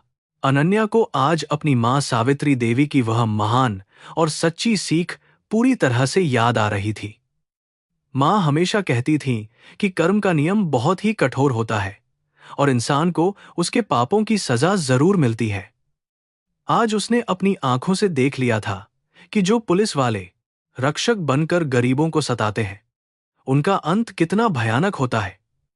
कर्म अगले जन्म का इंतजार नहीं करता है, बल्कि वह तब अपना सबसे बड़ा प्रहार करता है जब इंसान का अहंकार अपने सबसे ऊंचे शिखर पर होता है। उसके दिमाग में उस गरीब बूढ़े फल विक्रेता और उस छोटी सी बच्ची का बेबस चेहरा बार बार घूम रहा था। आज जो न्याय वह इस चौराहे पर करने जा रही थी, वह सिर्फ उसके अपने अपमान का बदला बिल्कुल भी नहीं था। यह न्याय उन सभी गरीब और असहाय लोगों के लिए था जो रोज इन भ्रष्ट अधिकारियों के बूटों के नीचे कुचले जाते हैं। उसके सीने में जल रही वह आग अब एक बहुत ही ठंडे और फौलादी संकल्प में बदल चुकी थी, जिसे अब कोई भी ताकत नहीं तोड़ सकती थी। अनन्या ने वरिष्ठ अधिकारी की तरफ मुड़कर एक बहुत ही कड़ा और ऐतिहासिक आदेश जारी किया, जिसे सुनकर सब सन्न रह गए। उसने कहा कि इस क्रूर और भ्रष्ट इंस्पेक्टर राजावत और इसकी पूरी टीम को इसी वक्त और इसी जगह पर तुरंत सस्पेंड किया जाए। उसने आदेश दिया कि इनके शरीर से पुलिस की यह पवित्र वर्दी उतार ली जाए और इन्हें तुरंत हथकड़ी पहनाकर गिरफ्तार कर लिया जाए। एक कलेक्टर का यह आदेश पत्थर की वह लकीर था जिसे कोई भी कानून या सिफारिश अब टाल नहीं सकती थी। आदेश मिलते ही विशेष कमांडो तुरंत हरकत में आ गए और उन्होंने बहुत ही फुर्ती के साथ अपना काम शुरू कर दिया। उन्होंने झपटकर राजावत और उसके साथियों के हथियारों, बेल्ट और वर्दी पर लगे पुलिस के बैज को निर्दयता से खींच लिया। इसके बाद उनके हाथों में जो लोहे की हथकड़ियां पहनाई गईं, उनकी भारी और खनकती हुई आवाज न्याय की जीत का ऐलान कर रही थी। राजावत का वह सारा घमंड, सत्ता का नशा और क्रूरता आज हमेशा के लिए उसी गंदे कीचड़ में बुरी तरह से दफन हो गई थी। इस पूरी भारी अफरा तफरी और न्याय की इस जीत के बीच अनन्या को अचानक समय का ख्याल आया। उसकी आंखों के सामने अपनी बीमार मां सावित्री देवी का वह पीला पड़ा हुआ चेहरा और उनकी उखड़ती हुई सांसें तैरने लगीं। उसने उस जीवन रक्षक दवा की शीशी को बहुत ही मजबूती के साथ अपने सीने से लगा लिया, जो उसकी आखिरी उम्मीद थी। बाहर का तूफान अभी भी बहुत तेजी से चल रहा था, लेकिन उसके मन के अंदर जो भयानक तूफान उठा था, उसने आज एक बहुत बड़ा बदलाव ला दिया था। उसने तुरंत वरिष्ठ अधिकारी की तरफ देखा और कहा कि उसकी मां बहुत गंभीर हालत में जीवन और मौत से जूझ रही हैं। उसने उन्हें आदेश दिया कि तुरंत एक सुरक्षित गाड़ी का प्रबंध किया जाए ताकि वह जल्द से जल्द अपने सरकारी बंगले तक पहुंच सके। अधिकारी ने बिना कोई समय बर्बाद किए तुरंत अपनी वीआईपी बुलेट प्रूफ गाड़ी का पिछला दरवाजा अपनी साहिबा के लिए खोल दिया। वह बेबस महिला, जो कुछ देर पहले कीचड़ में पड़ी थी, अब वापस अपनी सर्वोच्च सत्ता और गरिमा के साथ उस गाड़ी में बैठ गई। गाड़ी के अंदर बैठते ही अनन्या ने खिड़की के शीशे से बाहर उस भयानक चौराहे की तरफ एक आखिरी नजर डाली। वहां चमकने वाली पुलिस की लाल और नीली बत्तियां अब खौफ का नहीं, बल्कि एक सच्चे और कठोर न्याय का प्रतीक बन चुकी थीं। इंस्पेक्टर राजावत और उसके साथी अब उसी गंदे कीचड़ में घुटनों के बल बैठे हुए बहुत ही बुरी तरह से रो और गिड़गिड़ा रहे थे। कर्म के उस महान और विनाशकारी चक्र ने आज रात अपनी वह निर्दयी और ऐतिहासिक परिक्रमा पूरी तरह से मुकम्मल कर ली थी। वीआईपी बुलेट प्रूफ गाड़ी का सायरन अब धर्मपुर की उन सूनी और डरावनी सड़कों पर पूरी ताकत से गूंज रहा था। गाड़ी के अंदर का माहौल बहुत ही अधिक शांत और तनावपूर्ण था। अनन्या अपनी फटी और कीचड़ से सनी हुई पुरानी साड़ी में पिछली सीट पर बैठी थी। उसने अपनी दोनों हथेलियों के बीच उस जीवन रक्षक दवा की शीशी को किसी अनमोल खजाने की तरह बहुत मजबूती से पकड़ रखा था। उसका शरीर ठंड और थकान से कांप रहा था, लेकिन उसकी आंखों में अपनी बीमार मां को बचाने की एक बहुत ही तीव्र और बेचैन चमक मौजूद थी। गाड़ी की तेज रफ्तार के साथ साथ अनन्या के दिमाग में भी विचारों का एक भारी तूफान चल रहा था। उसे बार बार चौराहे पर हुआ वह पूरा खौफनाक घटनाक्रम याद आ रहा था। उसने आज अपनी आंखों से कर्म के उस महान और अचूक सिद्धांत को सच होते हुए देखा था, जिसके बारे में उसकी मां हमेशा बात करती थी। इंस्पेक्टर राजावत और उसके भ्रष्ट साथियों का वह झूठा अहंकार कुछ ही पलों में किस तरह टूटकर मिट्टी में मिल गया, यह सोचकर उसे एक अजीब सी शांति और न्याय की गहरी संतुष्टि का एहसास हो रहा था। उसे वह पल याद आया जब राजावत घुटनों के बल बैठकर रो रहा था और गिड़गिड़ाकर माफी मांग रहा था। यह वही इंसान था जो कुछ ही देर पहले सत्ता के नशे में अंधा होकर एक गरीब और बेबस औरत को कीचड़ में बेरहमी से घसीट रहा था। कर्म का पहिया जब घूमता है तो वह किसी के पद, रुतबे या ताकत की परवाह बिल्कुल भी नहीं करता है। राजावत ने जिस व्यवस्था का दुरुपयोग करके गरीबों को सताया था, आज उसी व्यवस्था ने उसे उसकी असली हैसियत और औकात पूरी तरह से याद दिला दी थी। बारिश की बूंदें गाड़ी के मोटे शीशे पर बहुत जोर जोर से टकरा रही थीं और बाहर का तूफान अभी भी शांत नहीं हुआ था। लेकिन अनन्या के मन के अंदर उठा हुआ वह भयंकर भूचाल अब पूरी तरह से एक स्पष्ट और कठोर संकल्प में बदल चुका था। उसने ठान लिया था कि कल सुबह का सूरज इस शहर के लिए एक बहुत बड़ा और ऐतिहासिक बदलाव लेकर आएगा। वह पूरे भ्रष्ट पुलिस प्रशासन को जड़ से उखाड़ फेंकेगी और यह सुनिश्चित करेगी कि भविष्य में कोई भी पुलिस वाला किसी गरीब नागरिक को सताने की जुर्रत न करे। काफिला उसी पुराने रास्ते से होकर गुजर रहा था जहां से अनन्या कुछ ही घंटे पहले पैदल अपनी जान बचाकर भागी थी। जब गाड़ी उस अंधेरी गली के पास से गुजरी तो उसे उस बूढ़े फल विक्रेता का वह रोता हुआ चेहरा याद आ गया। अब वह गरीब अकेला नहीं था, क्योंकि उसकी रक्षा करने के लिए जिले की सबसे बड़ी अधिकारी खुद मैदान में उतर चुकी थी। सत्ता का असली मतलब लोगों पर शासन करना नहीं, बल्कि उनके अधिकारों की रक्षा करना और उन्हें न्याय दिलाना होता है। यह बात आज वह बहुत गहराई से समझ चुकी थी। जैसे जैसे उसका सरकारी बंगला करीब आ रहा था, अनन्या के दिल की धड़कन और भी अधिक तेज होती जा रही थी। उसे अपनी मां सावित्री देवी की बहुत चिंता सता रही थी, क्योंकि वह उन्हें बहुत ही गंभीर और नाजुक हालत में छोड़कर गई थी। समय बहुत तेजी से बीत चुका था और एक एक पल उसकी मां की सांसों को कम कर रहा था। वह मन ही मन भगवान से लगातार प्रार्थना कर रही थी कि वह अपनी मां को बचाने में बिल्कुल भी देर न करे।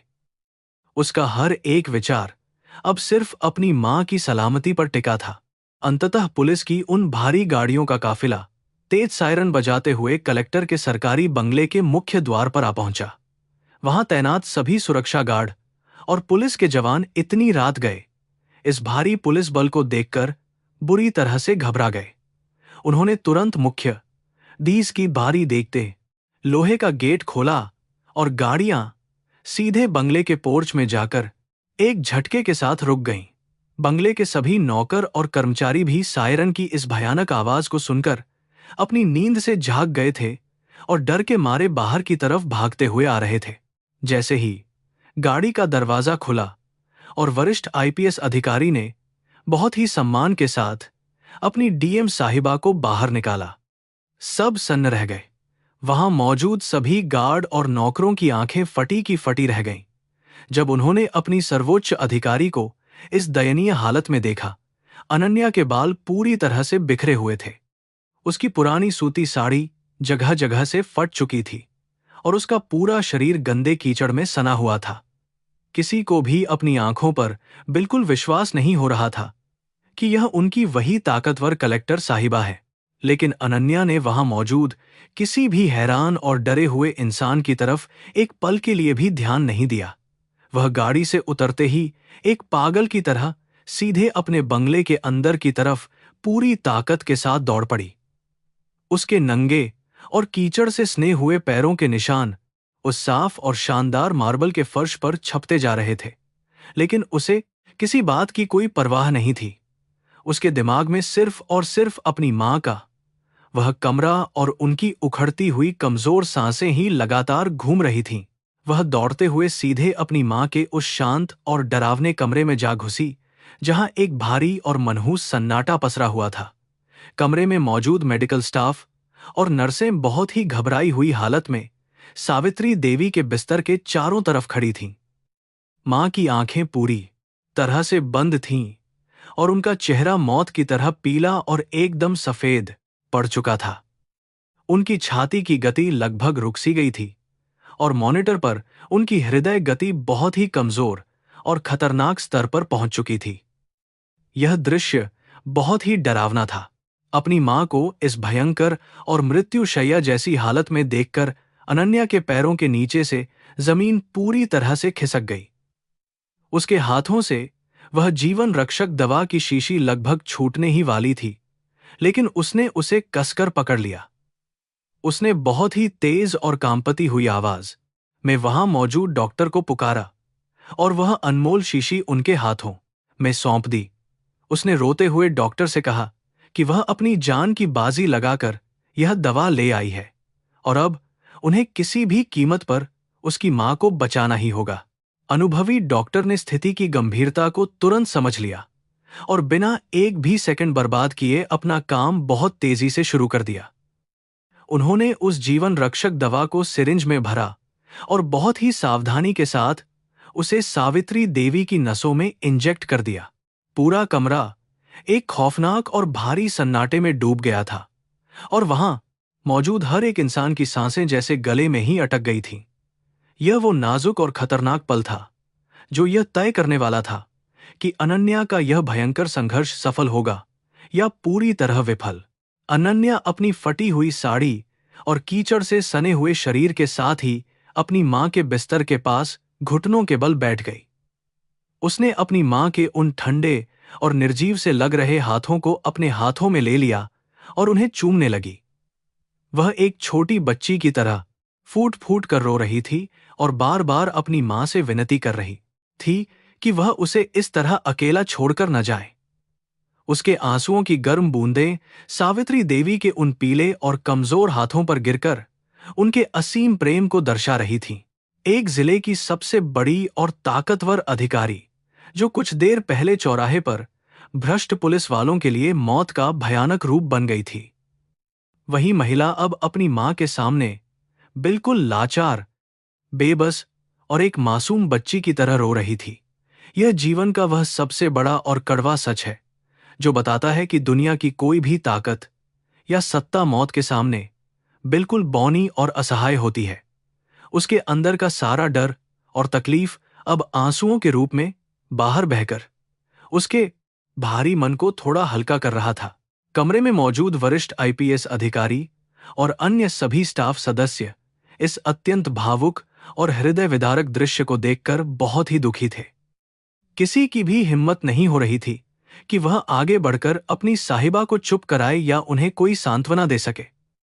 तबलीग अली है, उसकी अकीन दो सर भारत अकी एक गेंटा शक्तिशाली अधिकारी का यह कमजोर और मानवीय रूप देखकर वहां मौजूद हर एक इंसान की आंखों में आंसू छलक आए थे।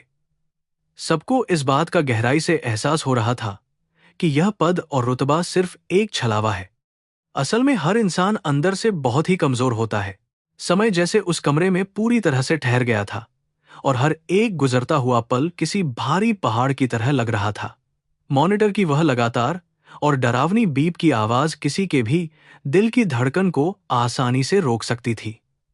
अनन्या की नजरें लगातार उस मॉनिटर की स्क्रीन और अपनी मां के उस शांत चेहरे के बीच बेचैनी से दौड़ रही थी। वह भगवान से बार बार यही प्रार्थना कर रही थी कि उसकी इतनी बड़ी तपस्या और बलिदान को इस तरह से व्यर्थ न जाने दिया जाए और उसकी मां को बचा लिया जाए। अचानक कुछ मिनटों के उस जानलेवा और भारी सन्नाटे के बाद डॉक्टर के चेहरे पर एक बहुत ही हल्की सी राहत की चमक दिखाई दी।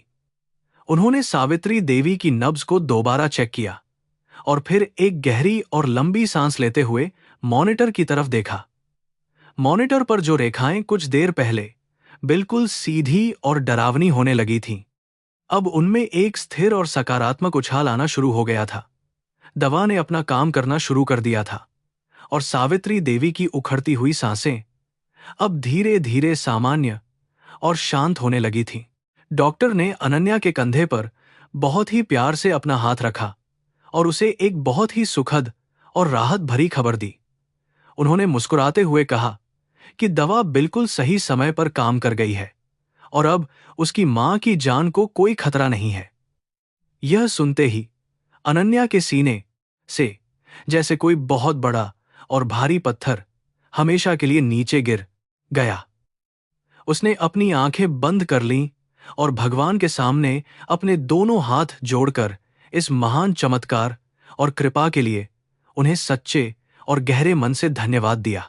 उसी समय सावित्री देवी के शरीर में थोड़ी सी हलचल हुई और उन्होंने बहुत ही धीरे से अपनी कमजोर आंखें खोलने का प्रयास किया।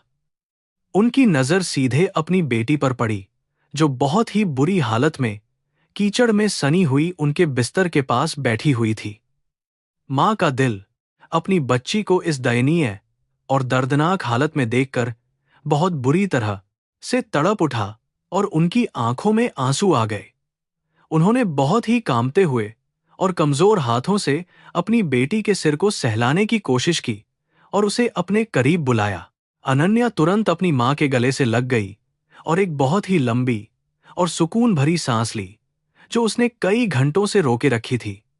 सावित्री देवी ने अपनी कमजोर आवाज में पूछा कि उसकी यह भयानक और दर्दनाक हालत कैसे हो गई और वह कहां गई थी।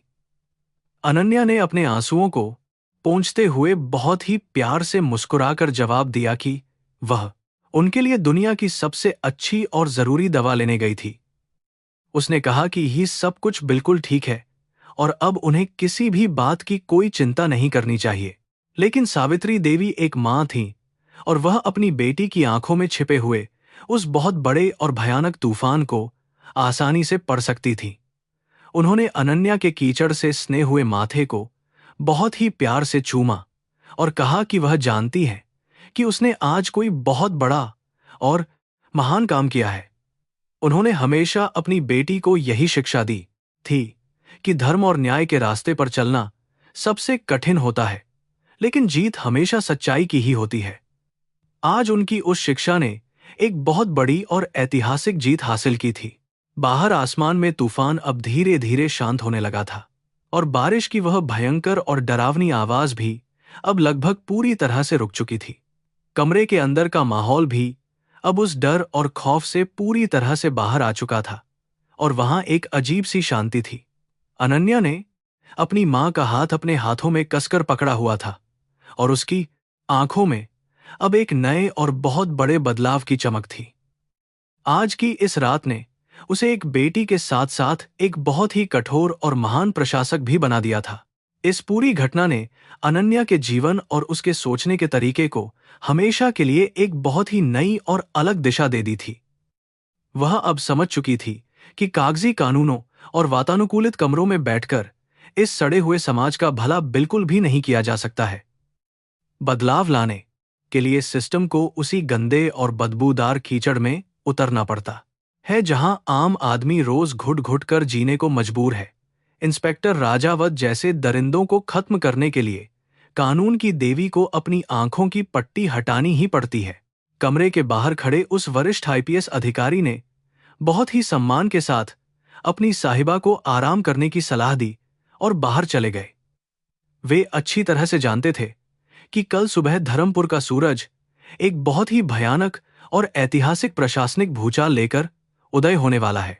डीएम साहिबा का वह खूंखार और न्यायपूर्ण रूप जो उन्होंने चौराहे पर देखा था, वह कल पूरे भ्रष्ट पुलिस महकमे को जलाकर खाक कर देगा। आज रात जो चिंगारी भड़की है, वह कल एक बहुत बड़ी और विनाशकारी ज्वाला का रूप धारण करने के लिए पूरी तरह तैयार थी। अनन्या अपनी मां के पास ही फर्श पर सिर रखकर लेट गई और उसे एक बहुत ही अजीब सी और गहरी मानसिक शांति महसूस होने लगी।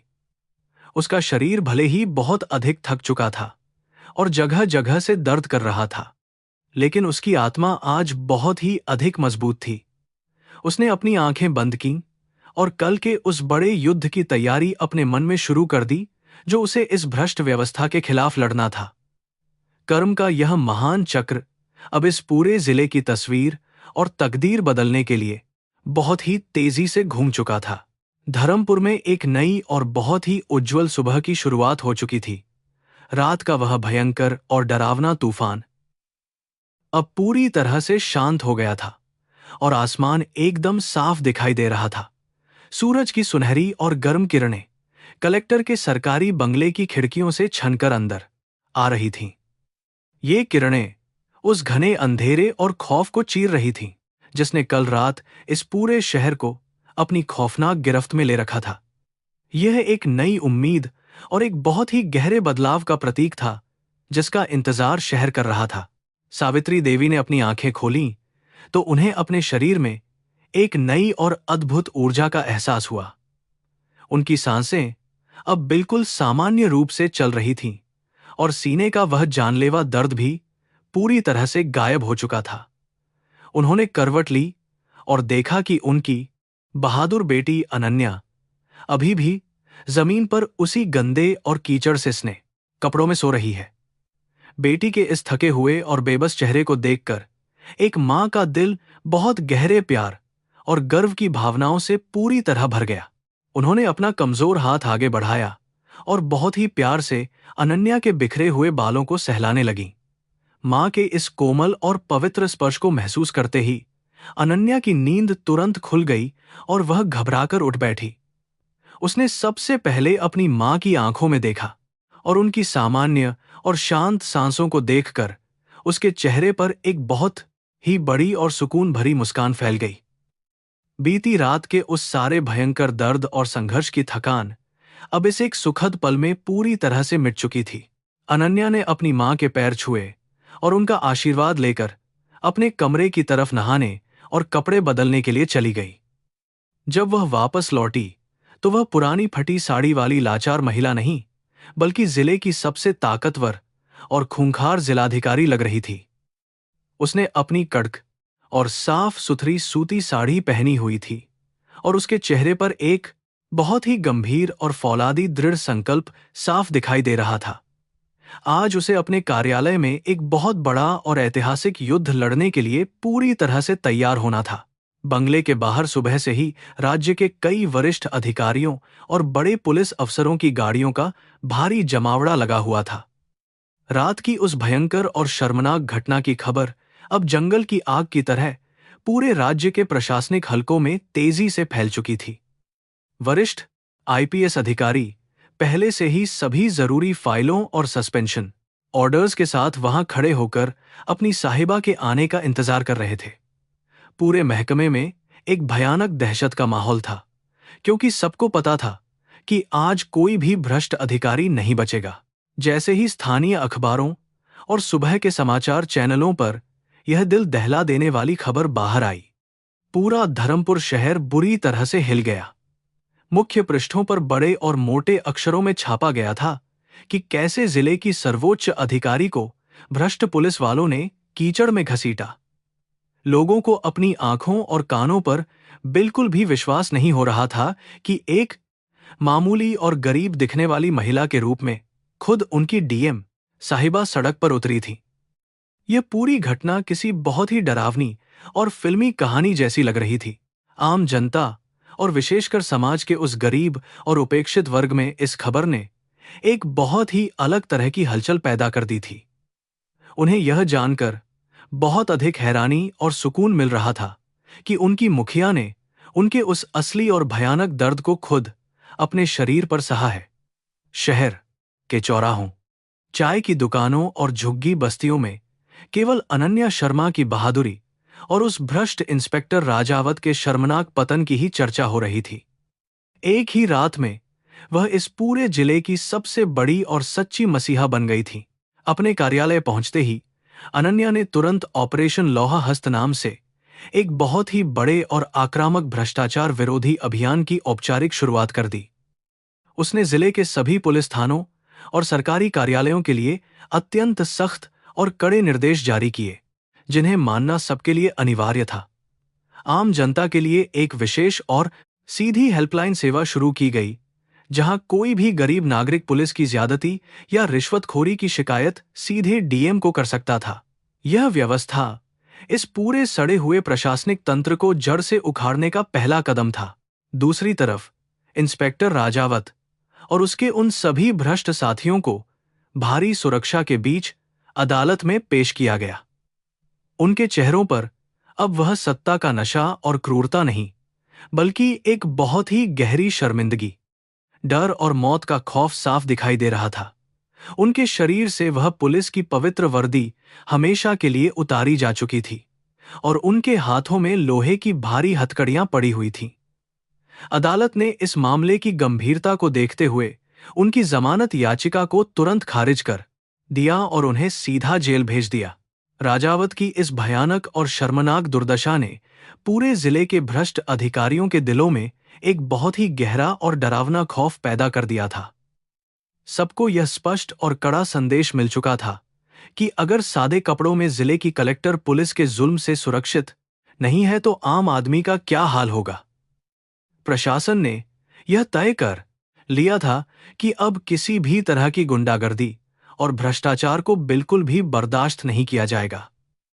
धर्मपुर के इतिहास में प्रशासन की इतनी बड़ी और निर्मम सफाई पहले कभी नहीं देखी गई थी। दोपहर के समय अनन्या ने एक बहुत ही बड़ी प्रेस कॉन्फ्रेंस बुलाई, जिसमें राज्य के सभी प्रमुख और बड़े पत्रकार मौजूद थे। उसकी आवाज बहुत ही शांत लेकिन धारदार थी, जिसने वहां मौजूद हर एक इंसान को अंदर तक झकझोर कर रख दिया।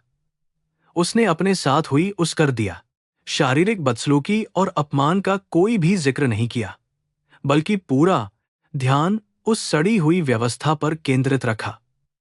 उसने खुली घोषणा की कि जब तक वह इस जिले में है, तब तक किसी भी गरीब या असहाय नागरिक पर कोई भी अधिकारी अपनी झूठी ताकत नहीं दिखाएगा। इस प्रेस कॉन्फ्रेंस के बाद कलेक्टर कार्यालय के बाहर हजारों की संख्या में आम लोगों और गरीब नागरिकों की भारी भीड़ जमा हो गई। ये लोग वहां कोई विरोध प्रदर्शन करने नहीं, बल्कि अपनी डीएम साहिबा के प्रति अपना सच्चा प्यार और पूरा समर्थन जताने आए थे। महिलाएं, बुजुर्ग और मजदूर वर्ग के लोग हाथ जोड़कर अनन्या के नाम के नारे लगा रहे थे और उसे अपना सच्चा रक्षक मान रहे थे।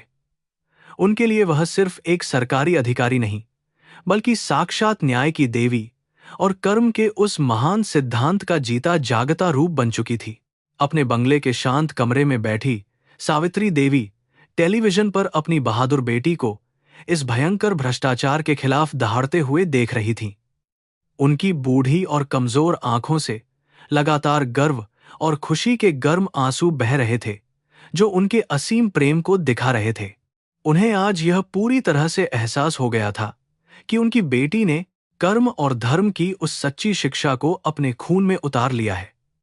वह सत्ता के ऊंचे सिंहासन पर बैठकर भी उन गरीब और बेबस लोगों के दिलों पर राज करना अच्छी तरह सीख गई थी। उसी शाम अनन्या पूरे पुलिस लाव लश्कर के साथ शहर के उसी पुराने और छोटे से मेडिकल स्टोर पर अचानक पहुंच गई। भारी पुलिस बल देखकर वह बूढ़ा फार्मासिस्ट बुरी तरह घबरा गया, लेकिन तभी अनन्या गाड़ी से उतरी और उसके सामने हाथ जोड़कर खड़ी हो गई। उसने उस बूढ़े इंसान को सबके सामने बहुत सम्मान दिया और बताया कि कैसे उसकी दी हुई उस एक दवा ने उसकी मां की जान बचाई थी। कलेक्टर का यह विनम्र और कृतज्ञ रूप देखकर पूरे शहर का दिल भर आया और लोग उनकी इस महानता की मिसालें देने लगे। इसके बाद अनन्या के सख्त आदेश पर उस गरीब बूढ़े फल विक्रेता और कूड़े में खाना ढूंढने वाली उस छोटी मासूम बच्ची की भी खोज की गई। प्रशासन ने तुरंत कार्रवाई करते हुए उस बूढ़े व्यक्ति के लिए एक पक्की दुकान और उस बच्ची के लिए एक अच्छे सरकारी स्कूल और सुरक्षित आवास की व्यवस्था की। अनन्या ने अपनी उस एक दर्दनाक और खौफनाक रात के भयानक अनुभव को समाज के कल्याण और विकास के एक बहुत बड़े और सुनहरे अवसर में बदल दिया था। उसने अपने हर एक आंसू की कीमत इस शहर के गरीबों का जीवन सुधार कर चुकाई। जैसे जैसे दिन बीतते गए, ऑपरेशन लॉ हस्त का भयानक और सकारात्मक असर पूरे जिले में बहुत ही साफ तौर पर दिखाई देने लगा। पुलिस थानों में अब गरीबों को गालियां नहीं दी जाती थी, बल्कि उनकी शिकायतों को बहुत ही सम्मान और गंभीरता के साथ सुना जाता था। कोई भी पुलिस वाला अब सड़क पर रेहड़ी लगाने वालों से रिश्वत मांगने या उन्हें डराने की जरूरत नहीं कर सकता था, क्योंकि उन्हें राजावत का वह शर्मनाक अंत याद था। धर्मपुर की हवाओं में अब डर और खौफ की जगह एक बहुत ही अजीब सी शांति और न्याय की खुशबू थी। कुछ हफ्तों के बाद जब मौसम पूरी तरह से साफ और सुहावना हो गया, तब एक रविवार की शांत दोपहर को अनन्या अपनी मां के साथ बगीचे में बैठी थी। सावित्री देवी का स्वास्थ्य अब बहुत हद तक ठीक हो चुका था और उनके चेहरे पर वह पुरानी और प्यारी चमक वापस लौट आई थी। वे दोनों चाय पीते हुए उस मनहूस और तूफानी रात के बारे में बहुत ही शांति और सुकून के साथ बात कर रही थी। उस भयंकर तूफान ने शहर में तबाही जरूर मचाई थी, लेकिन उसने समाज की उस पुरानी और गहरी गंदगी को भी धो दिया था। सावित्री देवी ने अनन्या के हाथ को अपने हाथों में लेकर बहुत ही प्यार से कहा कि सच्ची और असली ताकत वह नहीं होती जिससे लोग डरते हैं। असली सत्ता वह है जो एक रोते हुए गरीब के आंसू पोंछ सके और उसे समाज में बिना किसी खौफ के सिर उठाकर जीने का अधिकार दिला सके। उन्होंने कहा कि उस रात कीचड़ में गिरकर तुमने अपनी हैसियत नहीं खोई थी, बल्कि तुमने उन लाखों बेबस लोगों का वह दर्द अपनाया था। तुमने भगवान के उस महान कर्म सिद्धांत को अपने जीवन का सबसे बड़ा और पवित्र हथियार बना लिया है। अनन्या ने अपनी मां की इस महान बात को सुनकर एक बहुत ही शांत और गहरी मुस्कान के साथ अपनी सहमति जताई। वह अब बहुत अच्छी तरह से जानती थी कि यह लड़ाई अभी खत्म नहीं हुई है और भ्रष्टाचार की जड़ें इस समाज में बहुत गहरी और पुरानी हैं।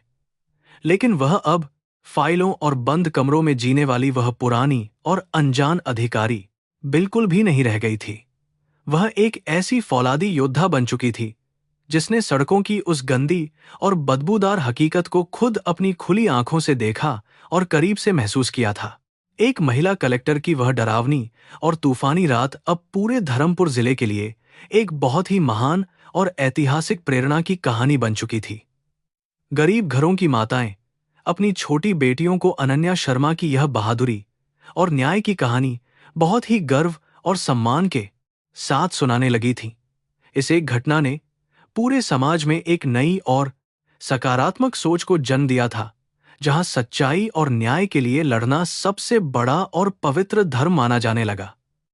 अच्छाई की इस बड़ी जीत ने लोगों के दिलों में एक नई उम्मीद जगाई थी। अंततः इस पूरे घटनाक्रम ने यह साबित कर दिया था कि कर्म का कठोर नियम इस ब्रह्मांड में सबसे ऊपर और सबसे ताकतवर है।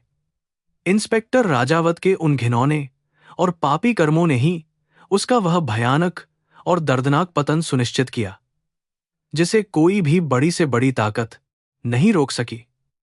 वहीं दूसरी तरफ एक बेटी के सच्चे प्यार, ईमानदारी और अपनी मां के प्रति उसकी उस महान निष्ठा ने मौत के मुंह से भी जीवन को वापस खींच लिया था। यह सत्य और धर्म की उस बुराई और क्रूरता पर एक बहुत ही शानदार और ऐतिहासिक विजय थी। धर्मपुर का वह आसमान जो कभी काले डरावने बादलों और खौफनाक बिजली से कांप रहा था, अब पूरी तरह से साफ और नीला दिखाई दे रहा था। समाज के सबसे अमीर और सबसे गरीब वर्ग के बीच की वह गहरी और भयानक खाई अब न्याय के एक नए पुल से धीरे धीरे जुड़ने लगी थी। उस एक काली और मनहूस रात के गर्भ से एक बहुत ही सुनहरे, स्वच्छ और न्यायपूर्ण सवेरे ने अपना एक नया और खूबसूरत जन्म ले लिया था। अनन्या अपनी मां के साथ मुस्कुरा रही थी और पूरा शहर अब चैन की और एक सुरक्षित नींद सो रहा था।